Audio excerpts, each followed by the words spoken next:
All right, radio check, radio check. Thank you everyone for tuning in. We'll be getting going shortly for the Brazilian Grand Prix, 14 minutes till the formation lap, and then of course we will be underway shortly after that. Lots to look forward to. Of course, we got the two Aston Martins starting on the second row of the grid. We got Verstappen and Leclerc alongside each other, and of course, well, the possibility of the McLarens or the Mercedes getting up there on the podium as well. So there's lots to look forward to there. Track temperature hovering 49 degrees right now. So yeah, we're going to get quite a bit of tyre wear, and it is a guaranteed two-stop, guys. A guaranteed two-stop for today's race. Maybe even if there's excessive tyre wear, like really high, then we could get a three-stop. But it is basically a guaranteed two-stop. The slowest strategy that Pirelli have recommended is a one-stop. So teams kind of want to go quickly rather than slowly, and that's why we're going to get a two-stop today. So that is good to see. Yeah. All right. So let me know what your predictions are. What you guys think is going to happen in today's race. Of course, we had the sprint race yesterday. There was a whole lot of action, and hopefully we can get a repeat of that. Maybe with a couple of the drivers and a couple of the teams. And maybe a little bit further towards the front as well. And I think we'll get a great mix. I mean, with Stroll, Alonso, Hamilton and Norris up there from third to sixth position, we're going to get a nice bunch of racing. I don't think the Aston Martins are particularly meant to be up in third and fourth, maybe more down in fifth and sixth or seventh or eighth.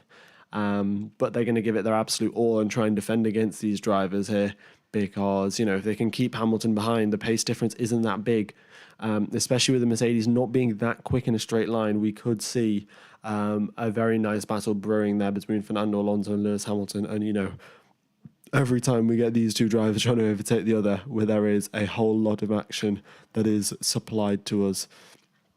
So looking forward to that, and yeah. All right. Also, guys, if you haven't hit the like button, that would be very much appreciated. We could get a couple more likes on the channel, on the stream, sorry, and that would be brilliant. Yeah. Let's see. Prediction, where is Stroll going to finish? Well, Stroll in third position right now, and I don't know, it's pretty difficult to say really, with 71 laps of racing and so many different possibilities and permutations of things that can happen. I'm not going to try and guess where Stroll's going to finish, but I would say probably bottom of the top 10, between 5th and 10th position. I don't think he's going to stay up in the top 5 though. How did Stroll do so well in the sprint race? Well, he's just bounced back, really. I mean, both Stroll and Alonso both gained lots of positions in the sprint race. Alonso up in 11th, Stroll in 12th. Both drivers, I think, gained 4 or 5 positions in that sprint race. So the car's definitely a lot better this weekend. They've finally figured out and understood their upgrades, so they can actually deliver when it matters. Yeah, so they're doing a good job, so we'll wait and see how many laps can they continue up in the top 5. Verstappen, Norris, Leclerc. Ooh, that is a bold prediction. I mean, Norris starting in 6th position. In qualifying, he, of course, did get pole position yesterday in the sprint race. And that was kind of predicted by the data that we saw from Friday's quali session. Lando Norris actually had a brilliant qualifying, and if he hooked up all of his sectors perfectly, he would have actually got pole on Friday as well. But on Friday it was not to be, and on Saturday he did exactly that. He knew that he had the pace. He could have got pole on Friday. He had that in the back of his mind. He knew it was possible, and he went out with that mindset on Saturday, and went and got pole. So he definitely has the ability to gain a couple of places, but I do think the McLaren is slightly more suited to the qualifying, to qualifying rather than the race. Yeah. What is the point of the sprint race? Yeah, it is I mean, that's a pretty blunt way of putting it, a cheap way to get more racing action. And also it kind of just provides more action to the fans, because when fans do come to the circuit, most of them traveling quite far, and they stay for maybe 2 days, maybe 3 days, depending on what tickets they have and whatnot. And it just provides them more sessions of actual racing, or sessions that actually matter, because you'll have sprint quali that matters, sprint race that matters, rather than just practice sessions throughout the entirety of Friday and Saturday morning. Yeah. So Lance crashed into Verstappen and Charles win. I mean, that would be great, Lance starting behind Verstappen on the right side of the grid, and just locks his brakes, hits the back of Verstappen, and that is a nice way to knock Verstappen out the running. But yeah, I don't think that's going to happen, Stroll. Of course, they've all had one race start already at this circuit, so they know exactly where to brake and all of that kind of stuff. So I don't think we're going to see very many mistakes going into turn number one. I think yesterday we saw a couple of lockups and a couple of drivers going wide. But yeah, today we should probably get less and less mistakes. But hopefully, with a couple of pace difference between the teams and the drivers, we could get a nice set of overtaking action. All right, 8 minutes left on the clock. Thank you everyone for tuning in. If you haven't already hit the like button, that would be that would be brilliant if you do. Yeah. All right, we've got 800 people watching. That is brilliant to see. And excited to see what AlphaTauri can do starting this race so far back. That is true, actually.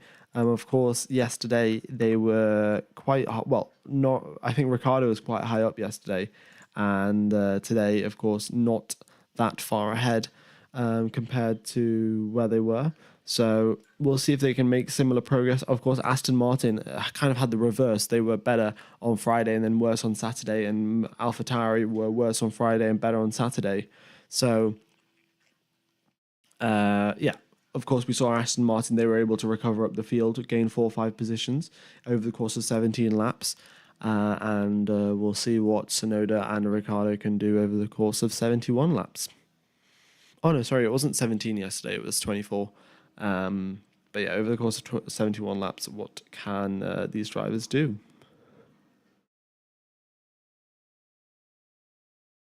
All right.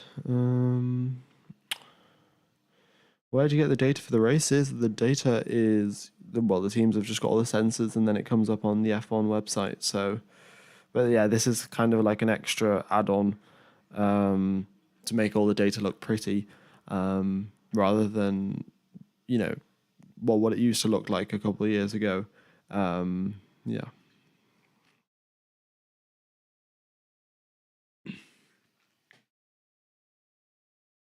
All right.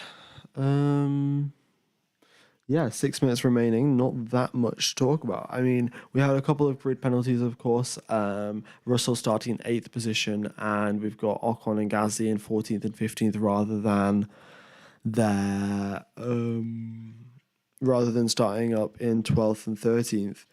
They got 2-place grid penalties, and so did Russell, because of driving on the middle of the pit lane. They were instructed. So the FIA said, if you want to go slowly, drive on the left-hand side. If you want to go quickly, drive on the right-hand side. And Russell, Gasly, and Ocon just drove in the middle of the pit lane. So, it's kind of self-explanatory why they got that penalty. It was a 2-place grid penalty there, and yeah.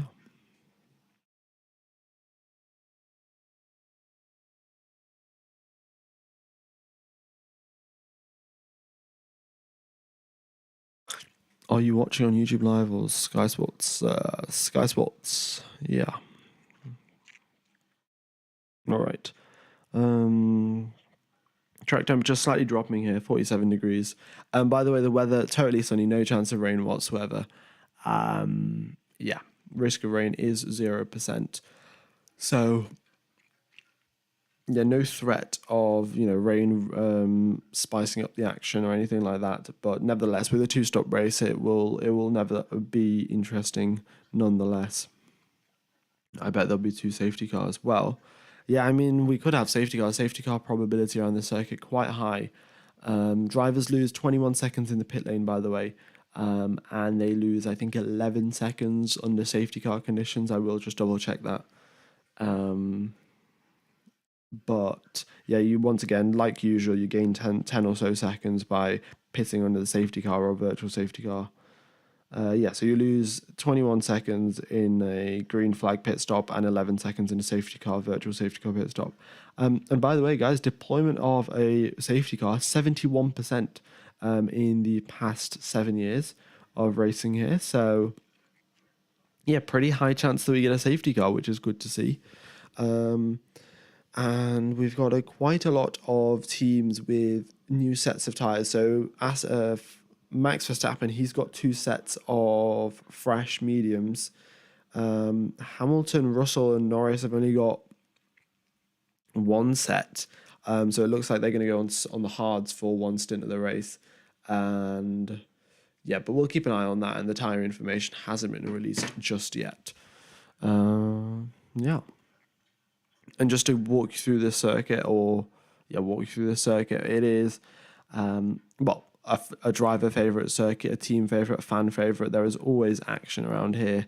It's 4.3 kilometres, one of the shorter circuits on the calendar, 71 laps of racing around here to complete the 300 kilometres. And yeah, so turn number 1.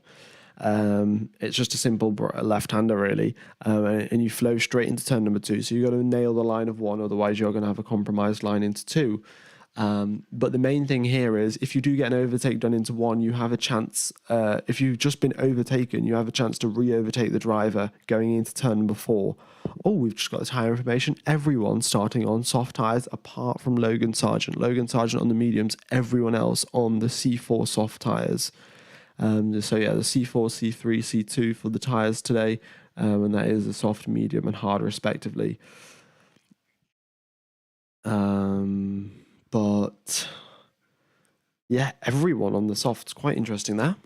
We'll wait and see what strategy they go to afterwards. But I think what most teams are going to do, they'll start on the softs and go to the mediums, and then do another stint on the mediums if they have a fresh set. And if they don't have a fresh set, then it'll be soft, medium, hard, or soft, hard, medium, depending on how the tyres are doing and if there's a safety car or anything like that. Yeah.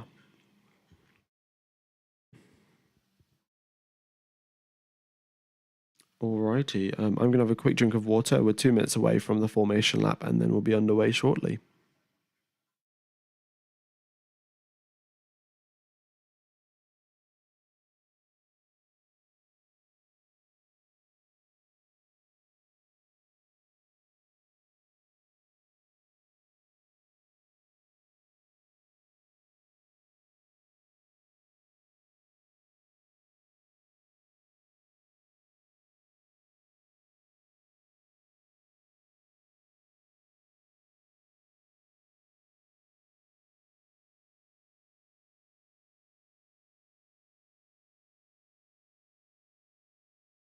Okie dokie, right. Well, this is it then. The formation lap starting shortly.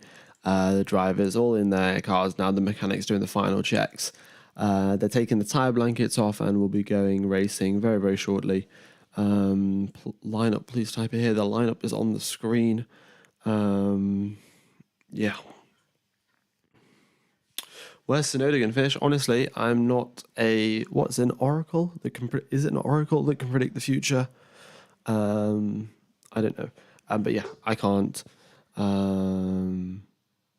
predict the future, and unfortunately can't be able to tell you. But Tsunoda starting in 16th, he went a lot better in the sprint race yesterday, so I suspect we're going to see him gain a lot more positions off the start of this race. Probably end up at the bottom of the top 10. We'll have to wait and see. Okie dokes. So this is it then. Drivers all getting ready for the formation lap now. Yeah, all the mechanics on the side of the grid, and they're just waiting for the signal from the FIA for the start of the formation lap. Right, there we go. Let's get rid of this on the screen. And there they are. They are underway now for the formation lap. The possible race strategies are start the race on the softs, then go on to the mediums, then go on to the softs. The alternative, start on the softs, go on the mediums, And then, of course, if you don't have two sets of mediums and tyre wear's high, then do soft, hard, medium. Yeah. Perez or Hamilton P2 in the championship? Well, by the looks of it, Hamilton up in 5th position, Perez down in 9th. With only 3 races left to go, there's 19 points between them. Oh no, 22 points between them, I think. It's getting extremely close. I'm going to have to say, who am I going to say? I think I'll go with Perez rather than Hamilton. There's 24 points between them actually. Perez is 24 points ahead of Lewis Hamilton currently, and we'll wait and see. Oh my God, Leclerc's crashed on the formation lap. Charles Leclerc has crashed on the formation lap. Guys, can we get an F in the chat, please? He's crashed on the formation lap. He's actually damaged the car. There's no way he's starting this race. He's just shaking his head, and we are going to get an I am stupid moment here. What has he done? Frederick Vasseur has got his head in his hands, and he's actually crashed. The fans are in disbelief. How has he done this? He was warming the tyres up. Oh, all right. He's got out of the barriers.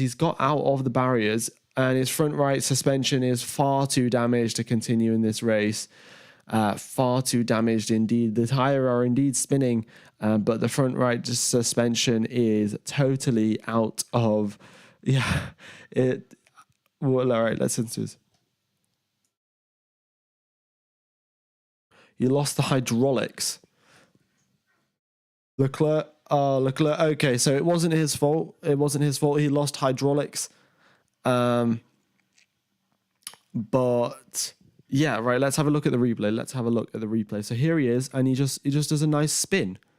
The hydraulics apparently just gone in his car. Yeah, I think we're gonna have a delayed formation lap here. Another formation lap will continue.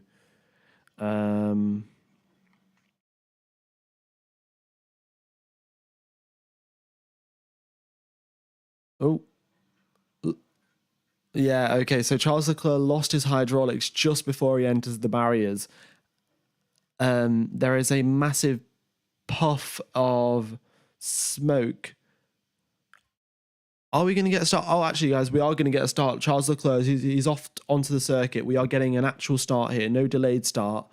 But Leclerc, yeah, very, very unlucky there. I mean, right, okay. So the race is still going ahead. Yeah, all right. So this is it. All the cars lined up now. Of course, Leclerc isn't lined up. Stroll's got a straight line up into turn number 1, and it is 5 lights now, and it is lights out, and away we go. Max Verstappen gets a great start, and look at this, Lando Norris already on the inside going into turn number 1, and this has kicked off at the back. There is an incident. One of the Hasses is off. One of the Williams has had a crash. Verstappen in the lead of this race. Lando Norris in second place, up from 6th into 4th. What a start from him. And we've got the 2 Hasses have tangled at the back. So is Alex Albon. We've got a yellow flag, and it looks like we'll get a safety car shortly, and it's a safety car has been deployed. I think we need more Fs in the chat, guys, because we've just had 2 Hasses and a Williams have crashed into each other going into turn number 1. We have safety car driving through the pit lane because of all of the debris at turn number 1. And it's 200 meters, guys, 200 meters from the grid to turn number 1. And within those 200 meters, Alex Albon, Kevin Magnussen, Nico Hulkenberg. Oh, sorry, not Nico Hulkenberg. Alex Albon and Kevin Magnussen had tangled. Yeah. But look at this. Lando Norris up 4 positions off the race start. 4. What a start for Lando Norris. I mean, take a bow, mate. He's done a fantastic job. Through one corner, 200 meters, he overtook 4 drivers. It's ridiculous. That is a whole lot of damage there for Alex Albon's car. The car is totally wrecked. Okay, let's have a look at the replay here then. Lando Norris, brilliant start. Just the traction that both Hamilton and Norris get. They both overtake the Aston Martins before turn number 1, and it looks like at the back that someone turns into the other, and then they both crash into the barriers. Right, let's have a look. Let's have a replay. Look at the replay here. Oh, okay. So Alex Albon turns ever so slightly left. Magnussen was there, kind of in his blind spot, if I'm going to be honest. And that is it. So, right, let's see. So Alex Albon. Okay. Alex Albon very slightly turns left because he has to. The track is going left. He has to turn left, and that crashes him to one of the Hasses. Oh God. Right, yeah. So Alex Albon makes contact with Nico Hulkenberg that pushes Albon into Magnussen, which causes Albon and Magnussen to be out, and Nico Hulkenberg probably has some sort of damage. Oscar Piastri's rear wing is broken. By the looks of it, I think something damaged it. I can't get an exact read on what's happened there, but Piastri, his rear wing is damaged. I think it's got something to do with the incident between. Okay, yeah. Piastri's rear wing is broken when Kevin Magnussen had a crash. So when Kevin Magnussen spun around because of Albon, Piastri's rear wing got damaged and he is out of the race. We've got a red flag, guys. We have a red flag because there is a whole lot of damage. Maybe Oscar Piastri's rear wing can be fixed in time, but there is so much debris everywhere. They have just red flagged the session. All right.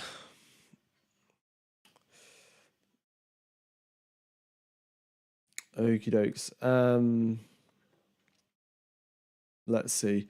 Also, guys, if you're enjoying the coverage, and be sure to hit the like button. And action has definitely kicked off at this Grand Prix. We've got 4,000 people tuned in. If we could hit 500 likes, that would be brilliant. Yeah, Daniel Ricciardo looks like he's got some sort of damage as well. He's sat in the garage. He's getting out of the car. Maybe they can do something about it. Maybe Leclerc can do something about it.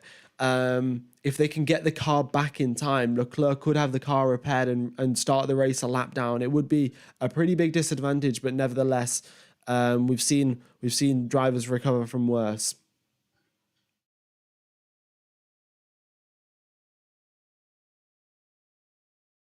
Right. Yeah, there's a whole lot of stuff going on. I'll try and keep you guys as up to date as possible with everything that's going on. But currently, a red flag in the session. What happened to Daniel? I'm not sure. Try and find out. He's just sat in the garage with the car parked. So they've obviously found some sort of issue that must have happened in the carnage.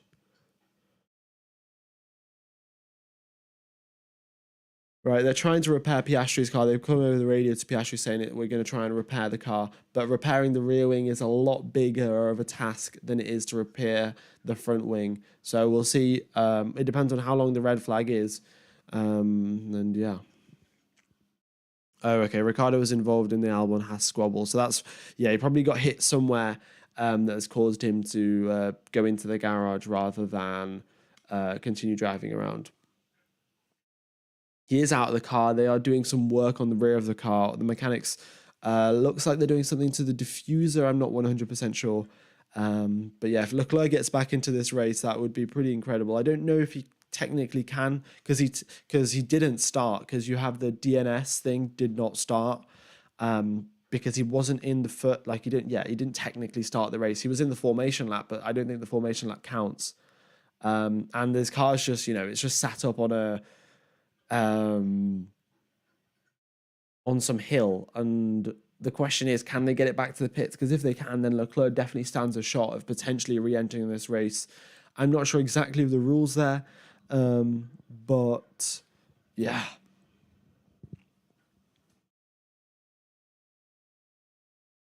Right.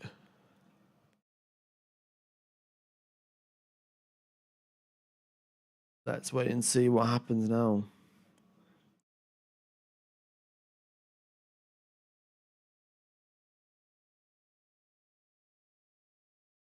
Yeah, I think even if Leclerc can get it back, it will be considered as a did not start, and just he won't be able to take part again. Yeah. Why is there a red flag? Magnussen Albon crash on the opening lap. Okay, right. I will probably, guys, give me 1 second. I'm gonna put a summary chat message because there are gonna be loads of questions about what's happened and why their favorite driver's out and so and so. So I'm just gonna type out what happened and then just pin it so we don't get thousands of questions in chat. I'll be back in like about 30 seconds.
Okie dokes. So that's a little bit of a quick summary of just what's happened. Leclerc lost hydraulics on formation lap. Albon and Magnussen have a crash. We've hit 500 likes. Thank you everyone for hitting the like button. And I will try and keep you up to date as much as possible. So the issue that Charles Leclerc has right now is the car is stuck, like just stranded in the middle of the circuit, if we're being honest here, because this circuit isn't one of the modern ones. It is, it was built in the 1970s, and it hasn't got all of the service roads and the modern luxuries that we've come to expect of a Formula One circuit now. And because of that, there isn't a straight, easy way to get his car from turn number 8, where he went off, to the pit lane again, because there's quite a steep hill there. So his car's kind of just sat there right now. They will be figuring out some sort of plan to get a truck in and pick it up and drive it back to the pits. But as of now, it is stuck there because of just the lack of facilities, and that's kind of what you get when your circuit is well, how many years old is it? 40, 60? Yeah, 60 years old. No, 50 years old, yeah. All right. Lando had a great start.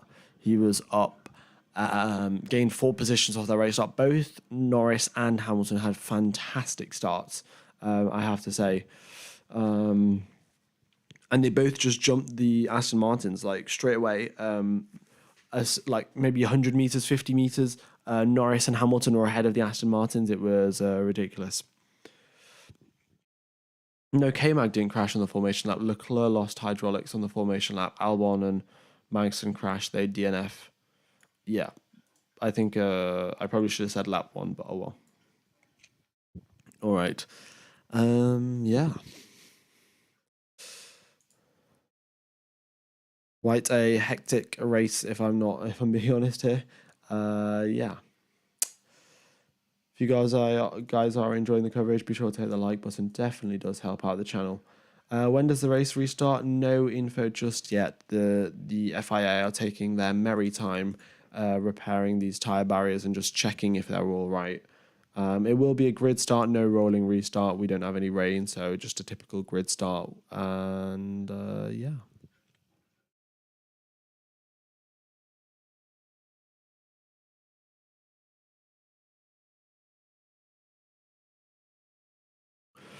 All right.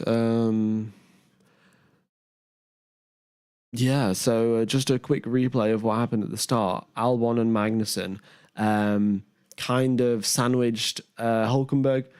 Then, yeah, they just got caught up in that. Oh, okay, and I see what happened to Ricardo. So Albon's tire like went off the rubber part of the tire just came off the wheel completely, and it started flying around, and it hit Daniel Ricciardo's car. So that's what happened there. The tire rubber from Albon's car, I think, from Albon's car, flew around and hit Daniel Ricciardo's car.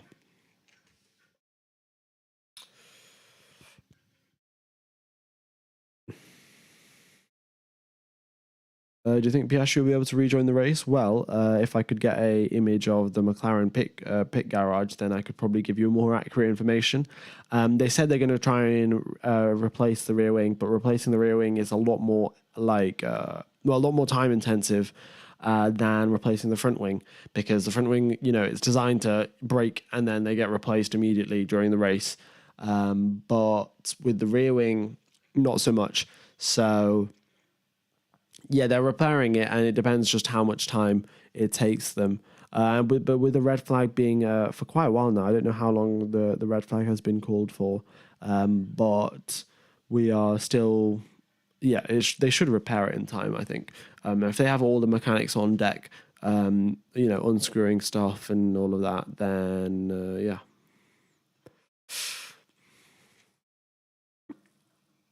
So is Danny okay? Yeah, no, Danny's fine. It just hit the rear wing part of his car. I'm not 100% sure where it hit, but it hit his car. Yeah, Leclerc definitely a do not start for him. Even if they do get the car back to the pits, it will be classified as a do not start. Did not start, and yeah.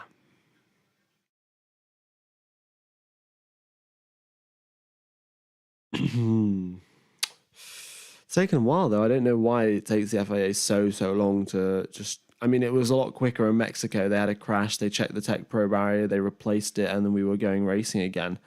But yeah, here it was a whole lot slower.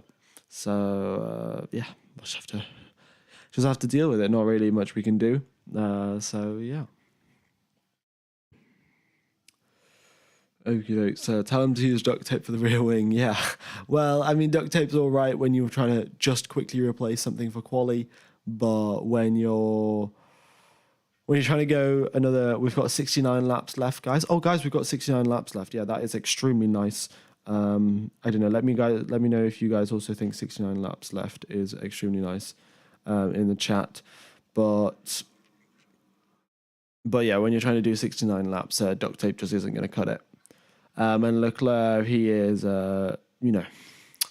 quite annoyed, and he is, just he's not showing that rage on anyone else or anything, but you can just tell from his face and his posture and all of that stuff. He's pretty disappointed. Yeah.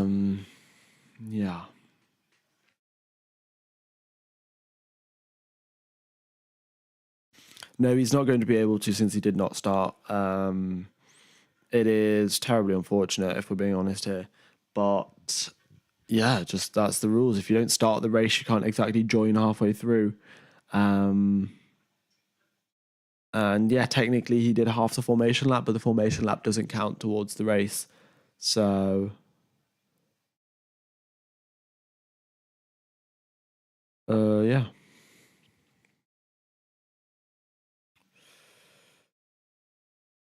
Okie dokes.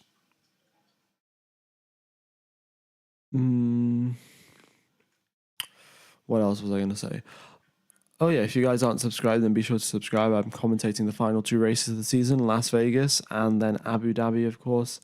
Quite a lot to look forward to. Of course, the Vegas Grand Prix will be the first one held there, and the circuit is it's an interesting circuit. I'm not going to add any more comments on that. We'll see how the racing is. Yeah. Yes, the race is red flagged.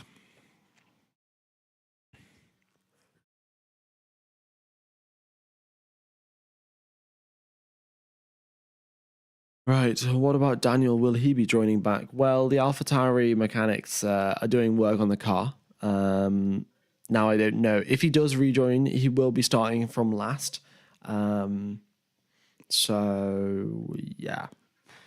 I don't know. There's no way for me knowing for sure because I have got no images of the AlphaTauri garage. I can only see, well, right now Sky Sports are showing the Alpine garage. So not particularly useful there from Sky Sports in their typical fashion. Yeah.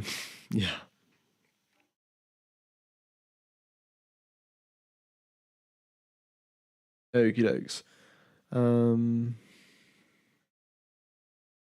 Yeah. Yeah, Charles is all right since we heard him say after his crash. Yeah, Leclerc over the radio after his crash said, "Why am I so unlucky?" Like it was definitely not his fault. The hydraulics failed while he was driving the car, and yeah, exactly.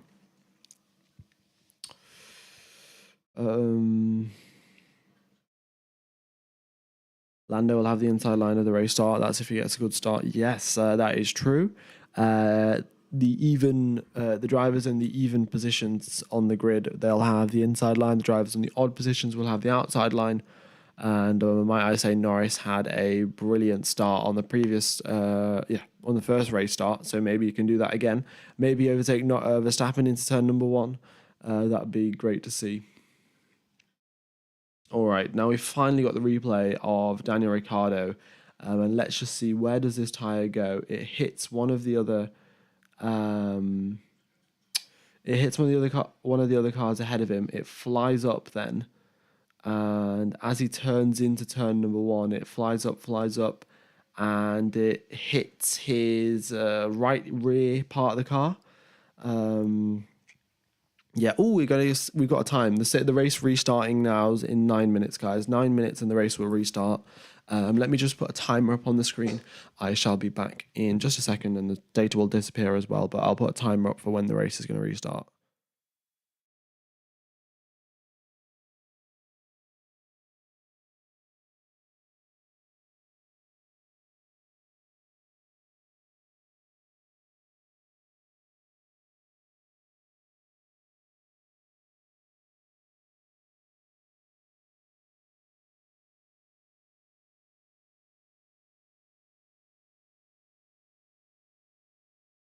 Okie doke, so the restart is in this much time here. Oh, there we go. Yeah, not too long now till we get a race restart. So there we are. Oh, actually, that's delayed by a minute.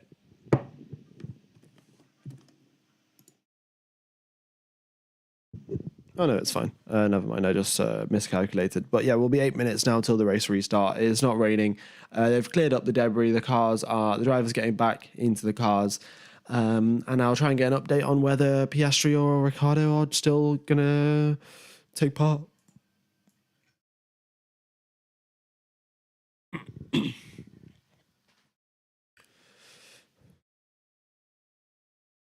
Right, yeah. So 8 minutes time, they've got 8 minutes to repair the car, and they've had quite a while, to be honest. So I think the rear wing should have been fine.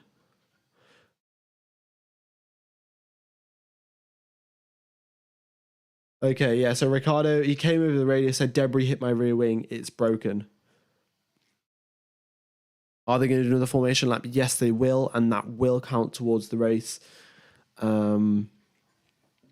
But yeah, so both Piastri and Ricardo with rear wing damage.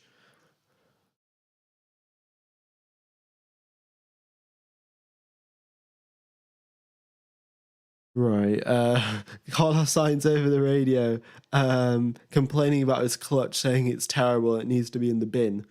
So yeah, Sainz losing one position compared to where he started, so it's not been ideal for him, to say the least.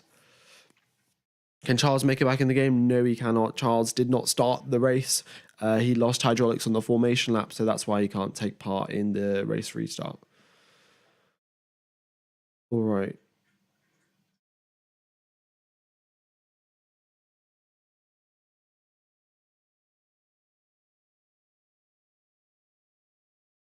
Okie dokes. Right, so I'm going to give a quick rundown of what happened in the race start, just from the entire thing for anyone that's joined new, and then we'll move forward off that. And they're still working on the rear of Ricardo's car, and he's sat in the car as well. He hasn't got his gloves or helmet on, but he is sat in the car, so we could see him take part. But effectively, what happened? We had the typical formation lap. Charles Leclerc was just driving along, warming up his tires, and all of that. The hydraulics failed. The steering wheel just turned itself, and it was a hydraulic problem. And he just went straight into the barriers. In the formation lap, there was enough he could turn the steering wheel enough afterwards to drive it into an escape road, so the track was clear to go racing. So we had the race start. Norris and Hamilton got a brilliant start, overtaking Stroll and Alonso as soon as the race began. And then what they did, what happened was that there was a sandwich between, there was Magnussen on the left, Hulkenberg in the middle, Albon on the right. Albon and Magnussen both sandwich Hulkenberg, and it ends up with Albon and Magnussen both out, and Hulkenberg being just fine and doesn't look like he's got any sort of damage. But the debris from that collision went and hit Piastri's car and Ricciardo's car, both of their cars' rear wings, and they are currently being repaired. And if they can repair them in time, then they'll be taking part, and if not, then they will be sat in the pit lane. Yeah. All right, 5 minutes now till we get the race restart. We'll be underway shortly. And yeah, be sure to hit the like button, guys. I hope you are enjoying the coverage. And yeah, we're getting close to 1,000 likes, and I mean, we've only done 3 laps. So there we go. Hopefully it is a clean restart. Yeah, don't want another red flag, that is for sure. Yeah.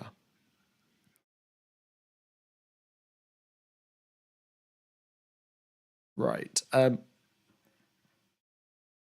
Let's have a look at this. I think on Piastri's car, they're putting tyres now on Piastri's car. So it looks like they'll be taking part here. Yeah, I mean, they wouldn't put tyres on a car that they're not going to go driving on. So yeah, they're putting tyres on Piastri's car, and it looks like that Piastri will be racing and Daniel will be racing as well. Yeah, so they've got now 3 or 4 minutes now just before the cars go underway for the formation lap. And yeah. What happened to Ricciardo? Rear wing, debris hit his rear wing. Why did Leclerc not start? Hydraulic failure in the formation lap.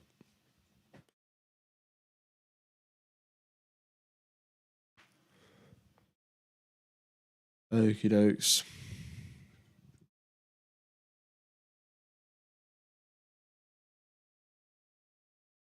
Right, and just to confirm, guys, it will be a formation lap out of the pit lane towards the grid, and then it'll be a standing start. Track is clear. We have once again a green flag. The red flag has gone away, and will be the green light at the end of the pit lane will turn green in 2 minutes and 55 seconds.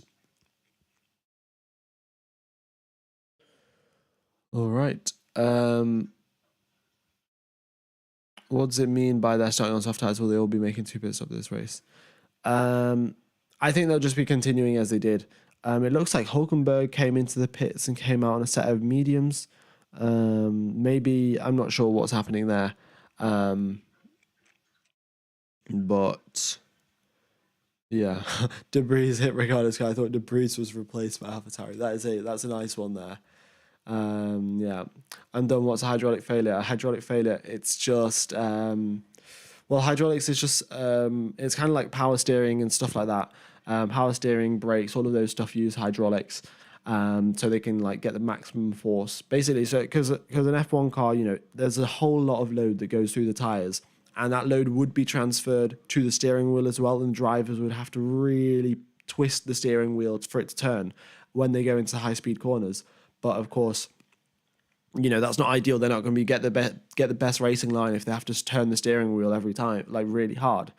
So power steering just makes the steering a little bit lighter. But then, of course, if you do have a failure, then the car just turns, and yeah, I mean, it's just horrible after that. And then the car just does its own thing, and you can't really do much.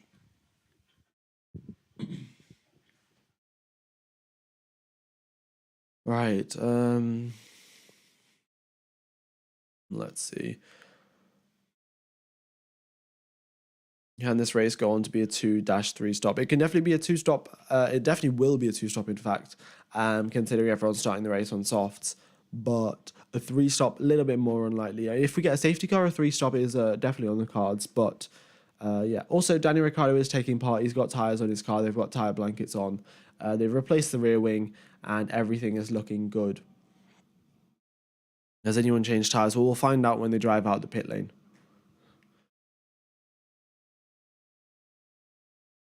Yeah. All right, I'm going to have a quick drink of water, and then we'll have the race restart starting in 30 seconds. All right, let's just get rid of this on the screen. All right.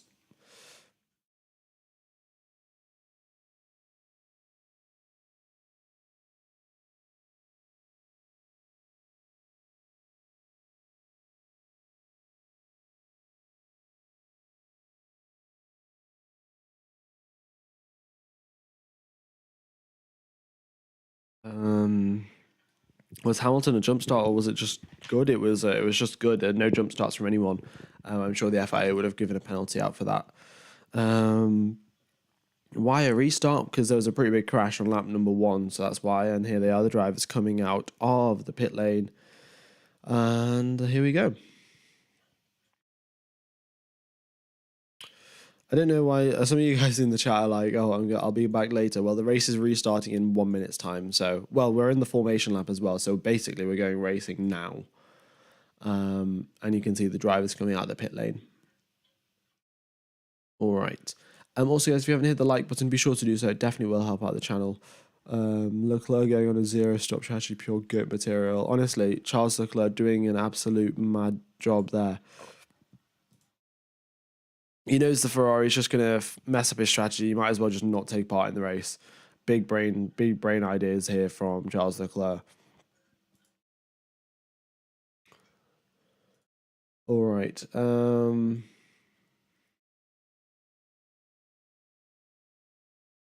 Yeah.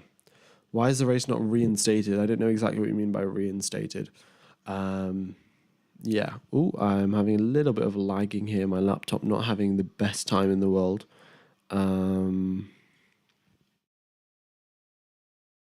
Yeah, I think it's fixed itself. But if there is any more lagging issues, then do let me know. I mean, there's not much I'll be able to do about it, but still will let me know either way. Leclerc's out because it says at the top of the pinned message, Leclerc lost hydraulics. Why is Sainz down now in 8th position? He just had a bad start. He was complaining over the radio saying his clutch is absolute garbage, and that is why he is in 8th position. Just had a horrible start, really.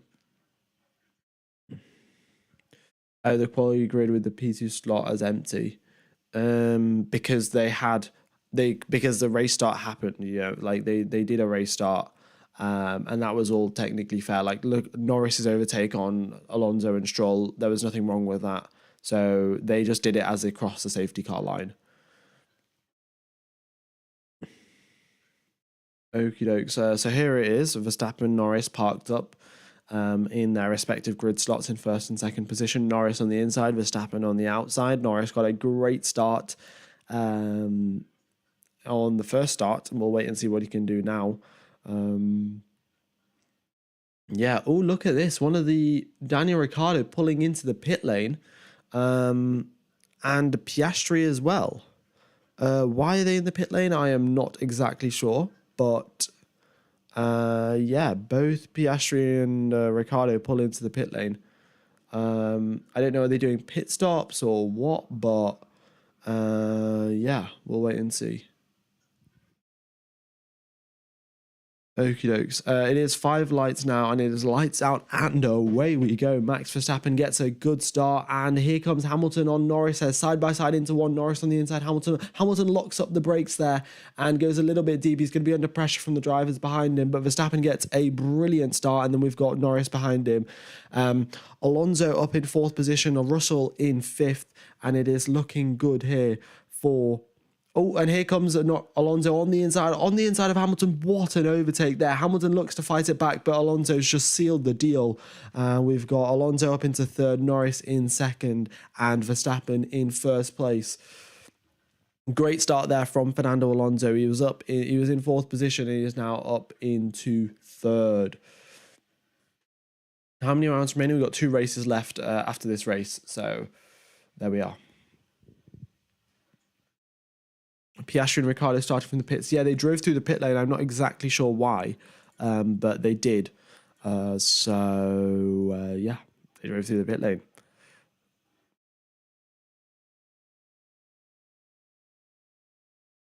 Okie dokes.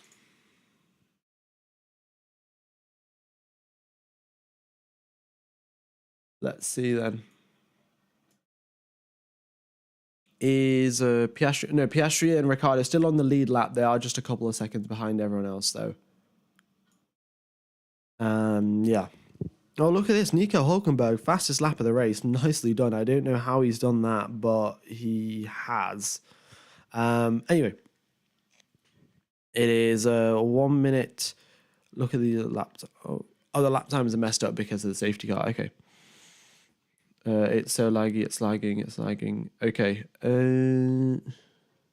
Well, I should have fixed it. I've just refreshed a couple of things to try and get my RAM usage down. So the lag should have fixed itself. Right. Yeah. So here they go then. Well, let's get back to this coverage. I kind of forgot the race was actually going on. Here is Alonso. He's looking to put pressure on Norris here. Norris already out of DRS of Verstappen. DRS will be enabled on, I think, lap number 3. I'm not 100% sure. It's usually 2 laps after the safety car, in fact. So I think maybe on this lap or the following lap, we will have safety car. Well, not safety car. We'll have a DRS, and Fernando Alonso could have a chance here to overtake Lando Norris. We'll have to wait and see.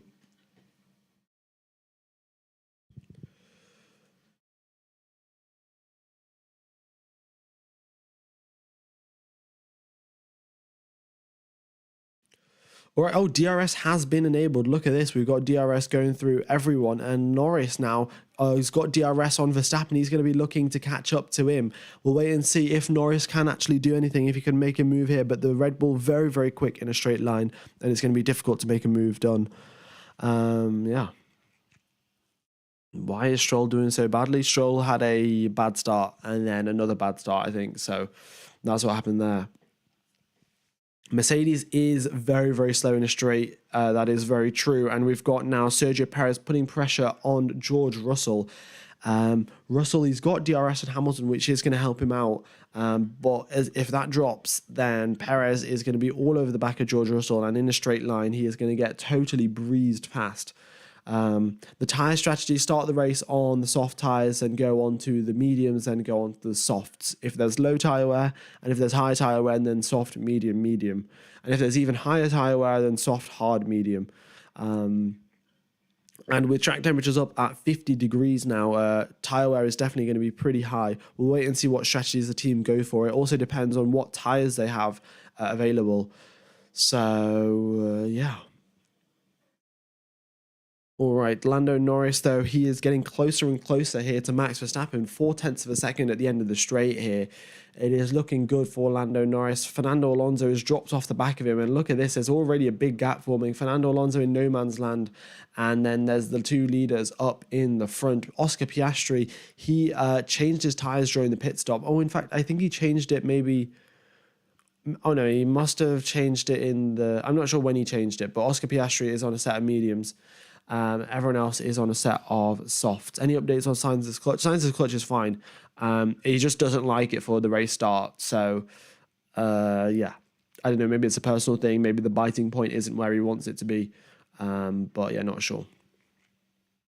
Right. Here is Lando Norris once again. Verstappen, in fact, weaving here a little bit, trying to get Norris out of his DRS. Norris 25 kilometers an hour faster down the straight here. And Verstappen going slightly defensive. Verstappen is going defensive against Norris. This is great to see. I mean, we just love to see the action, don't we? So here comes Lando Norris, DRS, he's gaining, he goes to the outside, Verstappen on the inside, and Norris is going to have to attack another day because he is, Verstappen doing a solid defensive job here, but he is right on the tail of Verstappen, and the DRS helping him out so much. And in qualifying, of course, in yesterday's sprint race, we saw that... yesterday's sprint qualifying, Norris was quicker than Verstappen, and we saw that in the data on Friday as well for the qualifying for today's race. So McLaren definitely do have the pace, especially Lando Norris. But the question is, how long can he stay in Verstappen's DRS before his tyres start to drop off? And by the looks of it, the answer is not very long. He's already dropped out of DRS range. It's 1.1 seconds as a gap and 1.2 now, and that is it. Lando Norris out of DRS and Max Verstappen, and that's it. Job done for Max. There's nothing he can really do. As long as he doesn't make a mistake, Norris is going to have a tough time catching up. Alonso is definitely heading for an uncontested third, and by the looks of it, he might in fact catch up to Lando Norris. On the previous lap, Norris was 0.6 slower than Fernando Alonso. So Alonso now looking to catch up to Norris, and we could see Norris, instead of heading forward in the field, heading backwards. All right, yeah, by the looks of it, Norris has used a whole lot of tyres and a whole lot of battery in the process, and Fernando Alonso is catching up at a rate of not. It was 1.8 seconds before, it's down to 1.4, and we'll see what Fernando Alonso can do, but he is gaining on the back of Lando Norris in the McLaren. Okie dokes. Also, the soft tyres, guys, they're meant to only do around 15 to 17 to, well, they can do from 17 to 20 laps, and we'll see the pit stops happening shortly. A couple of drivers and a couple of teams will go for an early pit stop. But yeah, 17 to 23 laps is the expected tyre life of these soft tyres. Okie dokes.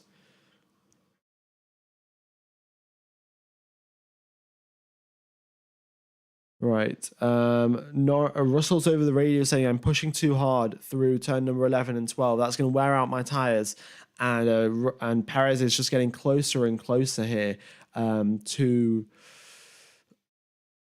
George Russell. And he wants to, he needs to keep DRS on Lewis Hamilton. Otherwise, Perez is going to catch up and overtake. So this is a pretty long train that's formed here. Hamilton all the way down to Gasly. And then we've got Gasly all the way down.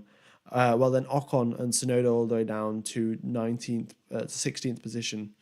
Piastri and Ricciardo having a nice little squabble there, one lap down, unfortunately. Because, I think they came into the pits and didn't do one lap. So they are one lap down. They're going to have to hope for a safety car. Also, guys, we're 80 likes away from the like target. So if you guys could hit the like button, that would be fantastic. And if you aren't subscribed already, that would be brilliant as well. Time lost in the pits, you lose 21 seconds in a normal pit stop and 11 seconds under a pit stop in a safety car or a virtual safety car. Yeah. All right. Let's see. What can Sergio Perez do? He's gaining, and he looks to the inside. Russell has to go defensive here. And going into turn number 2 now, Perez gets a better exit than George Russell. Can he make this overtake stick? 0.4 is the gap as they head towards turn number 4. He is, he's closer than he's ever been, but this time it's not close enough. And Hamilton just saving George Russell there. If Hamilton wasn't there giving Russell DRS, Russell would have absolutely lost that position by now. So, yeah. Lap time's about a slower second than the sprint, and that's fair enough. They've got an extra 50 kilos of fuel here, 50, 70 kilos of fuel extra in the cars because they do have to do more laps. And yeah. Piastri and Ricciardo on a great strategy because they're one lap down to save up on fuel. Pure genius. Well, actually, some teams do that. They know that they're going to finish a lap down, so they're going to stick in less fuel. And if they aren't going to finish a lap down, then they'll have to do a whole bunch of fuel saving. Which might end up causing them to finish a lap down anyway. Yeah, Charles Leclerc is DNF'd. Not DNF, did not start, sorry. So yeah, there's no way he can take part in this race, and considering we've already had 12 laps, he's not going to start the race 12 laps down. Okie dokes. George Russell, 0.8 behind. Oh, look at this. He's just dropped out of DRS there of his teammate, just over 1 second. Maybe we'll get a message over the radio saying you've got to drop back in. You've got to keep up with Russell to give him DRS. Otherwise, he is going to fall behind. Because the thing is, the problem is, if Hamilton, goes 1.5 seconds up the road, then Perez immediately overtakes Russell. Then he immediately overtakes Hamilton. Oh, apologies for that sneeze there. And yeah, both Mercedes lose one position, and Perez goes from 6th all the way up into 4th. So that's what's going to happen. All right.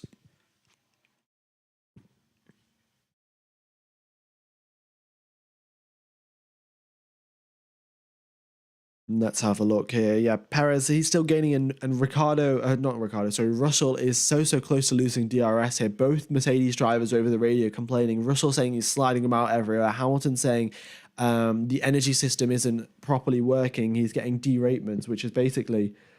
Perez looks to the inside. Russell not able to... Russell covers off the move there.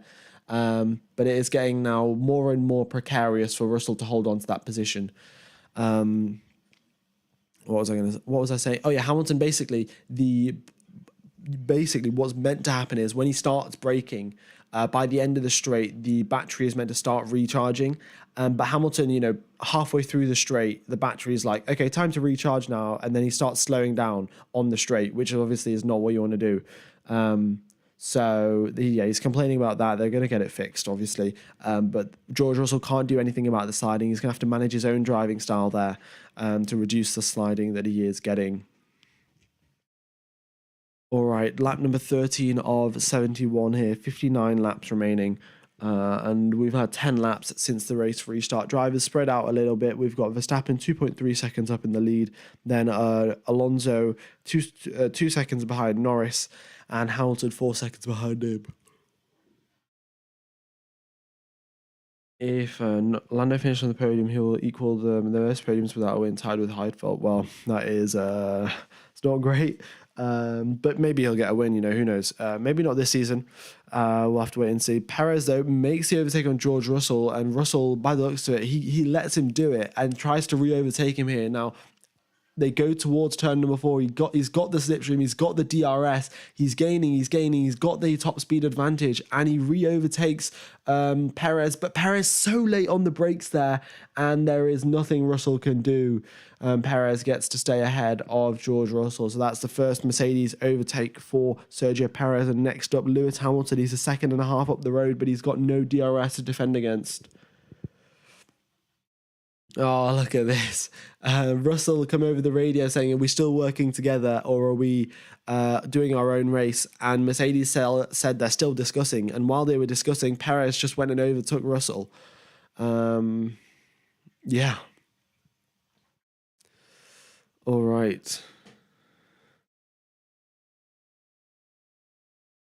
Let's see what else is happening.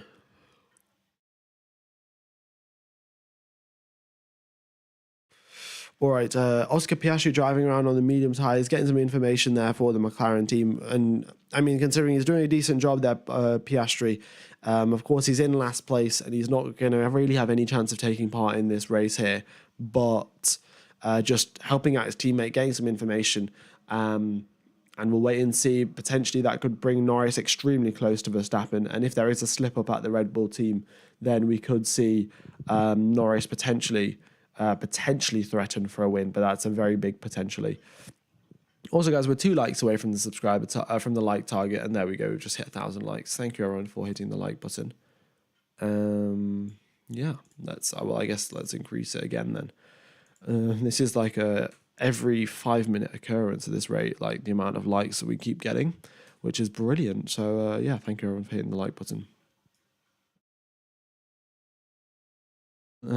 Something happened with Ocon. Yeah, 3 seconds slower on that lap. Well, I'll get a replay of what happened here to Esteban Ocon, but I think he might have just locked up going into turn number 1. Nothing too serious because we didn't even get a yellow flag because of it.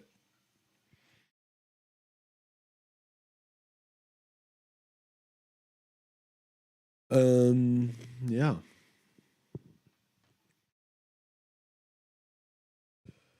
Okie dokie. Right. Yeah.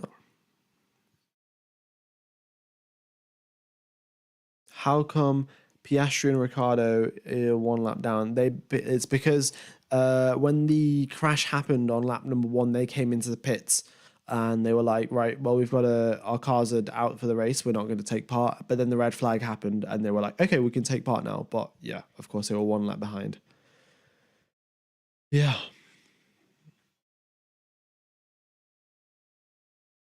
What's the difference between a podium and a pole? Pole is first position in qualifying, and a podium is top 3 in the race.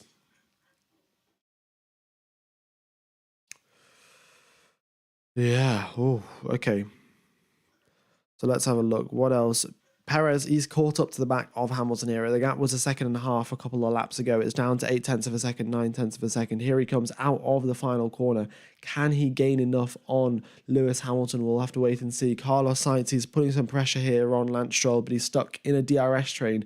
It's not helping him out.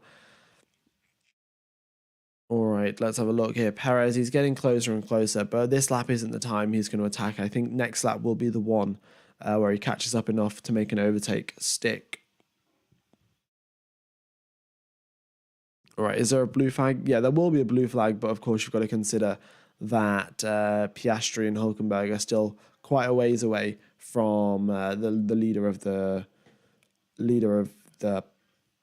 grid, Max Verstappen. Verstappen's in the second sector, and the driver and Piastri and Ricciardo, they're in turn number 5. So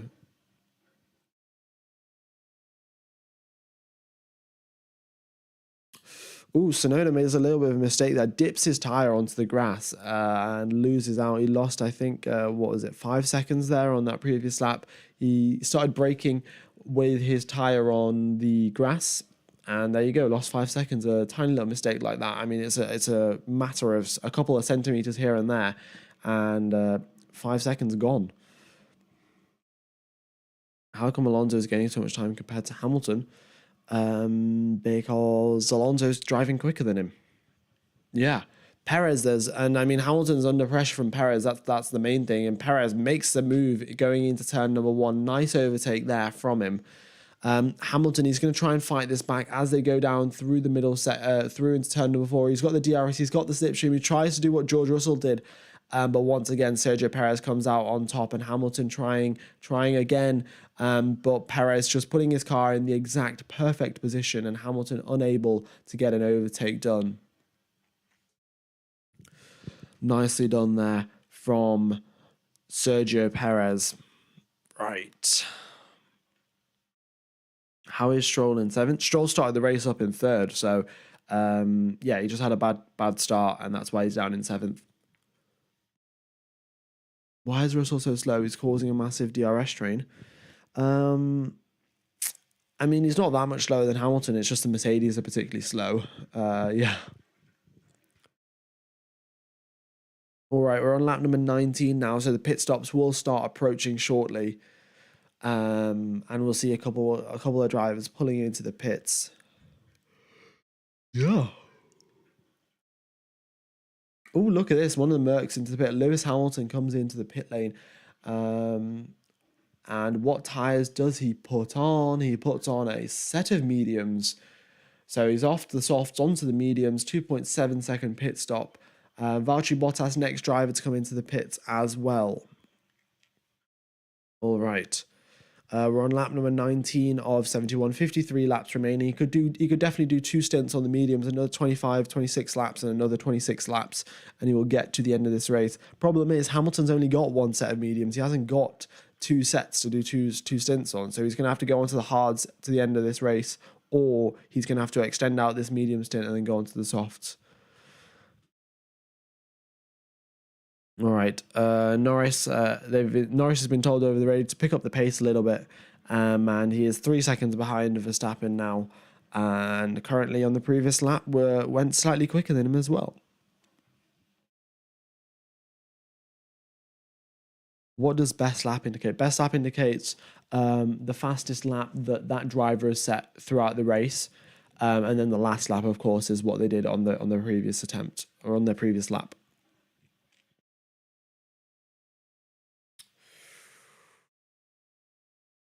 Okie dokes. How are Mercedes so particularly in the circuit?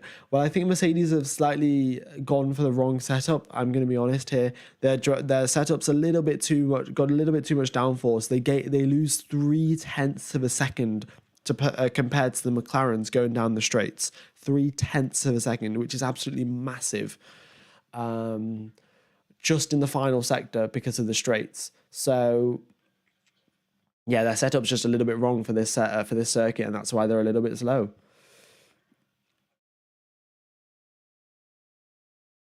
All right. What happened to Lewis? He came into the pits. That's why he's down in 10th position. As you can see, we have Hamilton, Russell, Ocon, Bottas, and Zhou. And look at this. Bottas, fastest first sector out of anyone on a fresh set of medium tyres. Well, it obviously looks like Verstappen and Norris, they're conserving their tyres because, Valtteri Bottas, fastest first sector out of anyone. Brilliant. All right, Perez has been told over the radio to box, and maybe they might have undercut Sergio Perez. We'll have to wait and see how that strategy works out. But Perez overtook Hamilton a couple of laps ago now, so he shouldn't be under threat. And usually Red Bull pretty quick with their pit stops. And he is out on a set of medium tyres as well. 2.7 seconds for Perez's pit stop. Hamilton now coming down the back straight. Perez coming towards the end of the pit lane. We'll have to wait and see how close it is, but as of now, it looks like Sergio Perez should come out just marginally ahead of Lewis Hamilton. Oh, look at this. Lewis Hamilton, he's ahead of him. Lewis Hamilton, by the slimmest of margins, is ahead of Sergio Perez. So the undercut has worked there. And now Hamilton has one more chance now to defend against Sergio Perez. But I mean, with the straight line speed that the Red Bull has and the lack of straight line speed that the Mercedes has, it should be a fairly straightforward overtake. The issue is that now Perez has Russell behind him in his mirrors, who's going to be trying to overtake him as well. So if Perez isn't careful and he tries to overtake Hamilton and he does it in a wrong way, then Russell right there to pounce, trying to get that position done as well.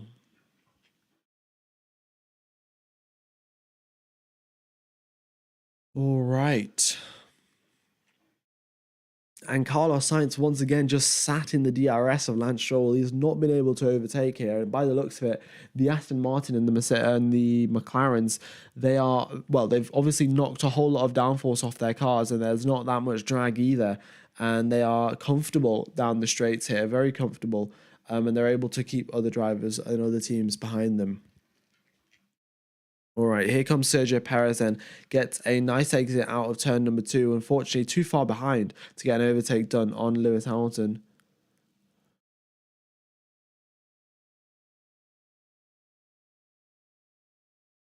Right, Perez over the radio saying, I mean, this is the wrong strategy. If we did our own race, we would have been totally fine. And Red Bull's only reply is, we've got the pace. So, yeah, I mean, Perez obviously thinks that they pitted way too early. He could have done more laps on the soft tires. But I mean, it's not going to matter here. Look at Sergio Perez, the pressure that he is applying on Lewis Hamilton. It is ridiculous. And we've got Lance Stroll pulling into the pits now, but as they come out the final corner, Hamilton gets a good exit. Sergio Perez even better. And as he comes towards the straight, DRS is activated. There's 25 kilometers per hour faster going down the straight here. Hamilton pulls to the inside. Perez goes to the outside. Braking late he goes. And Hamilton, in fact, stays ahead there. Goes a little bit deep, though, into turn number 2. Perez now going to look to attack towards turn number 4. He's right on his tail. DRS activated now. Hamilton goes to the inside once again to defend here, but the top speed from Sergio Perez is just far too much. Hamilton pulls out there, and there's no chance he's going to be able to overtake Sergio Perez now.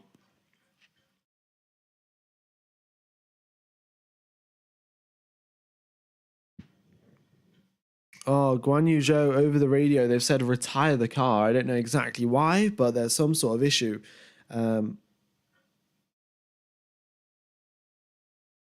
Yeah, well, I don't know what it is, but I suspect it'll be something engine related. He's retired now on lap number 22. He's been sat in the pit lane for quite a while now. So if we could get an F in the chat there for Guan Yu Zhou, Something wrong with the Ferrari engine. That's 2 Ferrari failures this weekend. Of course, we had Leclerc with his hydraulic failure, and now Guan Yu Zhou with his some sort of engine failure. We haven't been given any information by the Alfa Romeo team. Okie dokie. Yeah. Also, guys, if you could hit the like button, that would very much be appreciated if we get more people watching. And if you are enjoying the coverage, then I will be streaming the race in Vegas as well, so be sure to tune into that. And yeah. Oh, we've just got a little bit. I've had another notification about lag.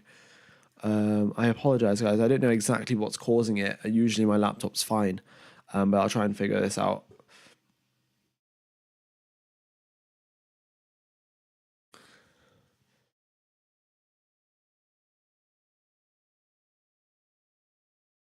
Yeah, awful lots of lag here. I'll try and keep it. I'll try and fix this, but yeah. Yeah, the screen is lagging. Right, give me 1 second. I'm going to get rid of the map and then reload it, and hopefully that fixes something.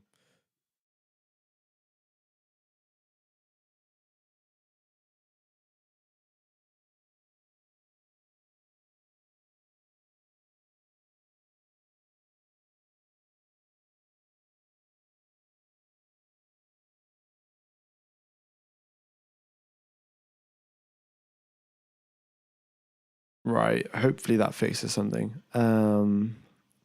Yeah, if we continue getting more lag, I'll refresh the data as well.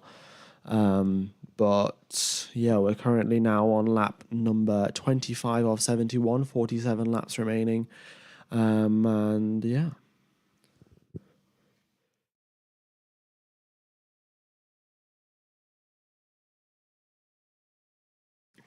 Right. Still, we've got the top 6 yet to pit. Yeah, they're still going strong on their soft tires, and they've done 25 laps on them. So, yeah, this was the length of the sprint race yesterday, 24 laps. And we're getting a couple more drivers coming to the pits. Alonso's just been told over the radio, time to pull into the pits, box. And yeah. Yeah, PowerPoint slideshow moment, indeed. Yeah, okay, guys. I'm gonna refresh the data as well. It'll be back in 40 seconds. It takes 40 seconds to refresh. So just hang in there, and we'll have a refresh of the data as well. All right. Now the lag is better now. Well, I've just got a notification saying we've had more lag. But okay, well, I don't know. Some people might just have internet issues. I have no idea. Also, YouTube sometimes have issues. They can't process the data properly or quickly enough. And it also depends on where you are in the world. It's quite a complicated system for YouTube streaming thing. But hopefully with this, it is all right. Okie dokes. I think that's a lot better. Shouldn't have any more issues. Right.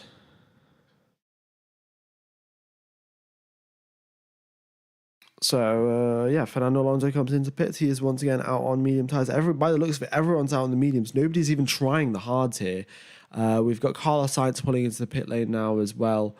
Maybe the hards are the way to go. We've got track temperature up at 47 degrees here. Yeah. 47 degrees, quite hot there. So I would expect maybe the hard tires to work in these sort of conditions. But yeah, interesting. Pierre Gasly, a bit of a slow pit stop there, 4.1 seconds. And Lance Stroll is under pressure here from Lewis Hamilton. But look at this, the overcut has worked here. Lance Stroll, he got overtook by Hamilton at the start of this race. He was behind him, and after the pit stops, he is once again ahead. A great great strategy there from Aston Martin. They went for the overcut, and the soft tyres still had life in them. Lance Stroll did a great job managing them. And here he is now up in 5th position with the 2 Mercedes behind them. So this is great. The stream is still working better than Ferrari strategies. Indeed. I mean, it's pretty difficult to be worse than Ferrari strategies, I can tell you that.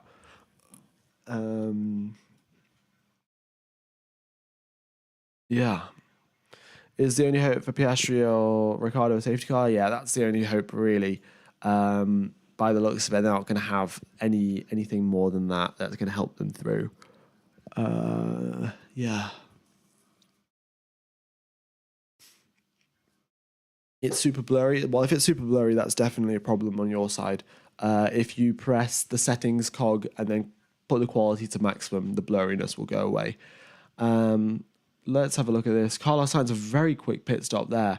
But yeah, he gets tangled up a little bit with the Alpha Tauri, getting very, very close to crashing into him. They might get an unsafe release there. I'm not 100% sure. But yeah, I mean, he was quite close to driving into one of the other mechanics. So it's yeah, they were too wide basically going in the pit lane, and too wide isn't particularly what you want to be doing.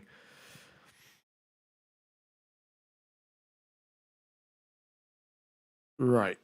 Everyone has done their pit stops. We've got Verstappen and Norris have also just pitted on this lap. And everyone now has done at least one pit stop. And here they are. We've got Verstappen on his way on those medium tyres.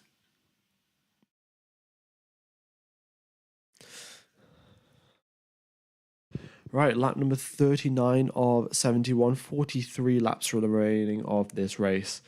And yeah.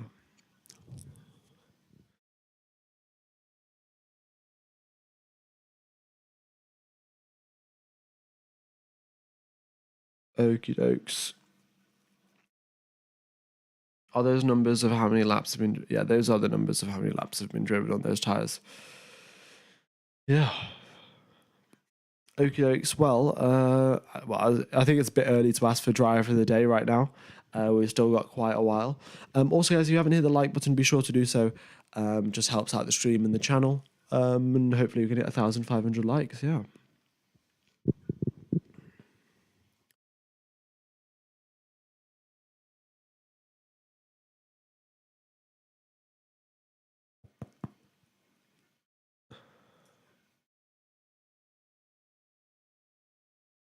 Right.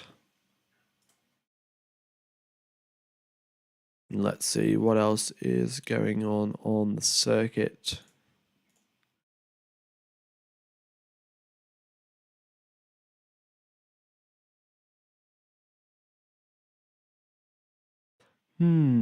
Not that much, to be honest. There's quite a few gaps that are bigger than a second. I mean, Russell's trying to catch up to Lewis Hamilton here, but I don't think they're going to be any sort of inter Mercedes rivalry. He's gaining. He looks to the inside, but maybe they're going to hold position, maybe not. We'll get some team radio shortly. Gasly trying to overtake Sargent here. Gasly, of course, had that two-place grid penalty. He was started out in 12th position, got demoted down to 13th. No, got demoted down to 14th, sorry. But he's recovered well. He's now up into 11th position. Just made that overtake on Sargent look quite easy. And I suspect it would be, considering Sargent's in a Williams, yeah.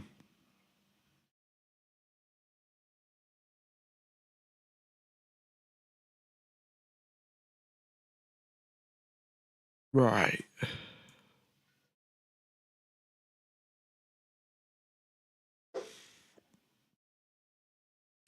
Tricks, I appreciate the chat messages, but spamming not appreciated.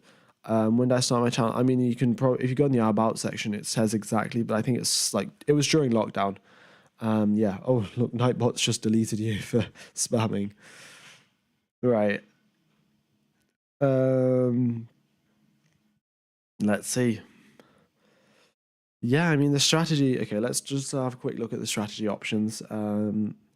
The medium tire is expected to last around about 20 laps or so. If you know, worst case scenario, you can do 30 laps on the mediums. Who is Nightbot? Nightbot is a robot. Yeah. You sound a lot better than last weekend. Yes, I'm just less ill, so thank you for noticing. And what happened to Piastri? Well, both Piastri and Ricciardo got hit in the debris from the collision on lap number 1. Both of them got damaged rear wings. Both of them would have retired from the race, but there was a red flag which allowed them to take part again, and that is why they are. Well, they've just unlapped themselves. Well, they haven't totally unlapped themselves, but They're not 100% a lap down. Oh no, they are a lap down. Never mind. Ignore me. Yeah.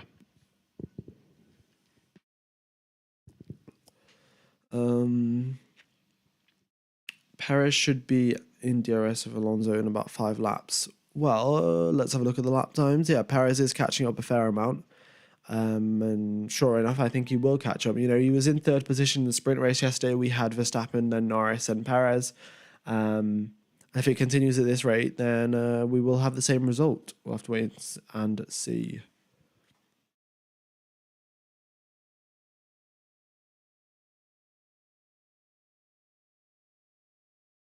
All right.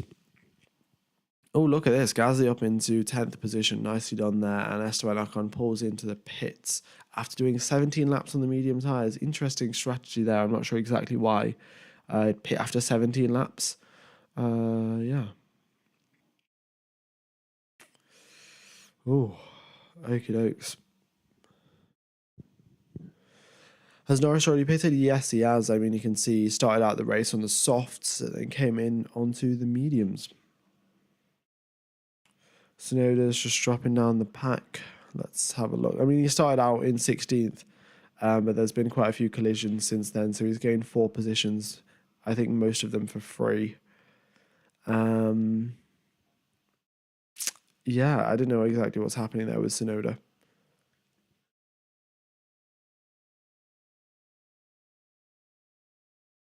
Oh, Russell's like, oh, it's quite obvious I'm faster than him. There's no need to even worry about that. He's just said my tires are going to get worse if I sit behind him. So we'll have to wait and see. We'll have to wait and see what Mercedes do about that. But Russell has been in Hamilton's DRS for quite a while now. And as Sainz is now catching up to him, it's going to be important what they do. If they decide to switch the positions, they've got to do it in a way where they don't lose time. Otherwise, Sainz could be right on the back of them. Yeah. All right.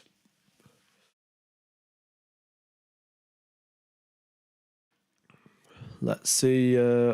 Perez is getting closer as well now. 1.4 seconds is the gap between himself and Alonso. So, yeah, a couple more laps and he will be within DRS, and we'll wait and see what he can do. Of course, the Red Bull very quick in a straight line, but the same can be said for the Aston Martin as well. The DRS is going to be the deciding factor, those extra 25 kilometers per hour down the main straight. Yeah, I think Perez will overtake Alonso. It shouldn't be too difficult of an overtake. Alonso will try and defend, though, because he knows if he can hold off Perez, potentially keep him behind for maybe this stint, he has a much better chance of getting that podium.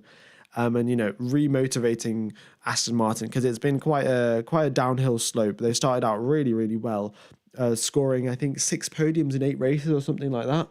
And then after that, it's just been downhill for Aston Martin ever since. So just re-energizing the team by scoring a podium, that's going to be critical. Maybe they'll, you know, over the winter break, they'll get them through it. Why did Joe retire? Joe retired because of an engine issue. Yeah. What's the gap between Max and Norris? I mean, it does say on the screen, but it is 5.4 seconds. Yeah. Hamilton over the radio saying, I'm starting to struggle with tyres. He's only done 15 laps on those mediums. Perez said you can do at least, well, Perez said worst case scenario, you can do 30 on them. So, yeah, the Mercedes, well, they're not particularly quick in a straight line. They're not particularly nice on their tyres. It looks like their setup hasn't been ideal for this weekend. And, of course, it being a sprint weekend, they only had one practice session to decide it. So, this is kind of what we're seeing here. Here comes Carlos Sainz overtaking George Russell down the main straight. Kind of a straightforward overtake there. And this is the second time we're seeing this. Even though both Mercedes next to each other, one Mercedes could have slowed down, give the other Mercedes DRS and work together as a team. They've just split off. And Perez did this before. He overtook Russell, then he overtook Hamilton, and Sainz is going to do the same. Sainz is going to overtake. He's overtook Russell already. He'll catch up to Hamilton, overtake him, and then Mercedes have lost 2 positions, which they could have not lost by just working as a team. Yeah, don't know exactly what's happening there. I mean, maybe the two drivers don't want to cooperate. They're like, nah, I want to prove that I'm a better driver than you. And yeah, not exactly working out there for the two drivers.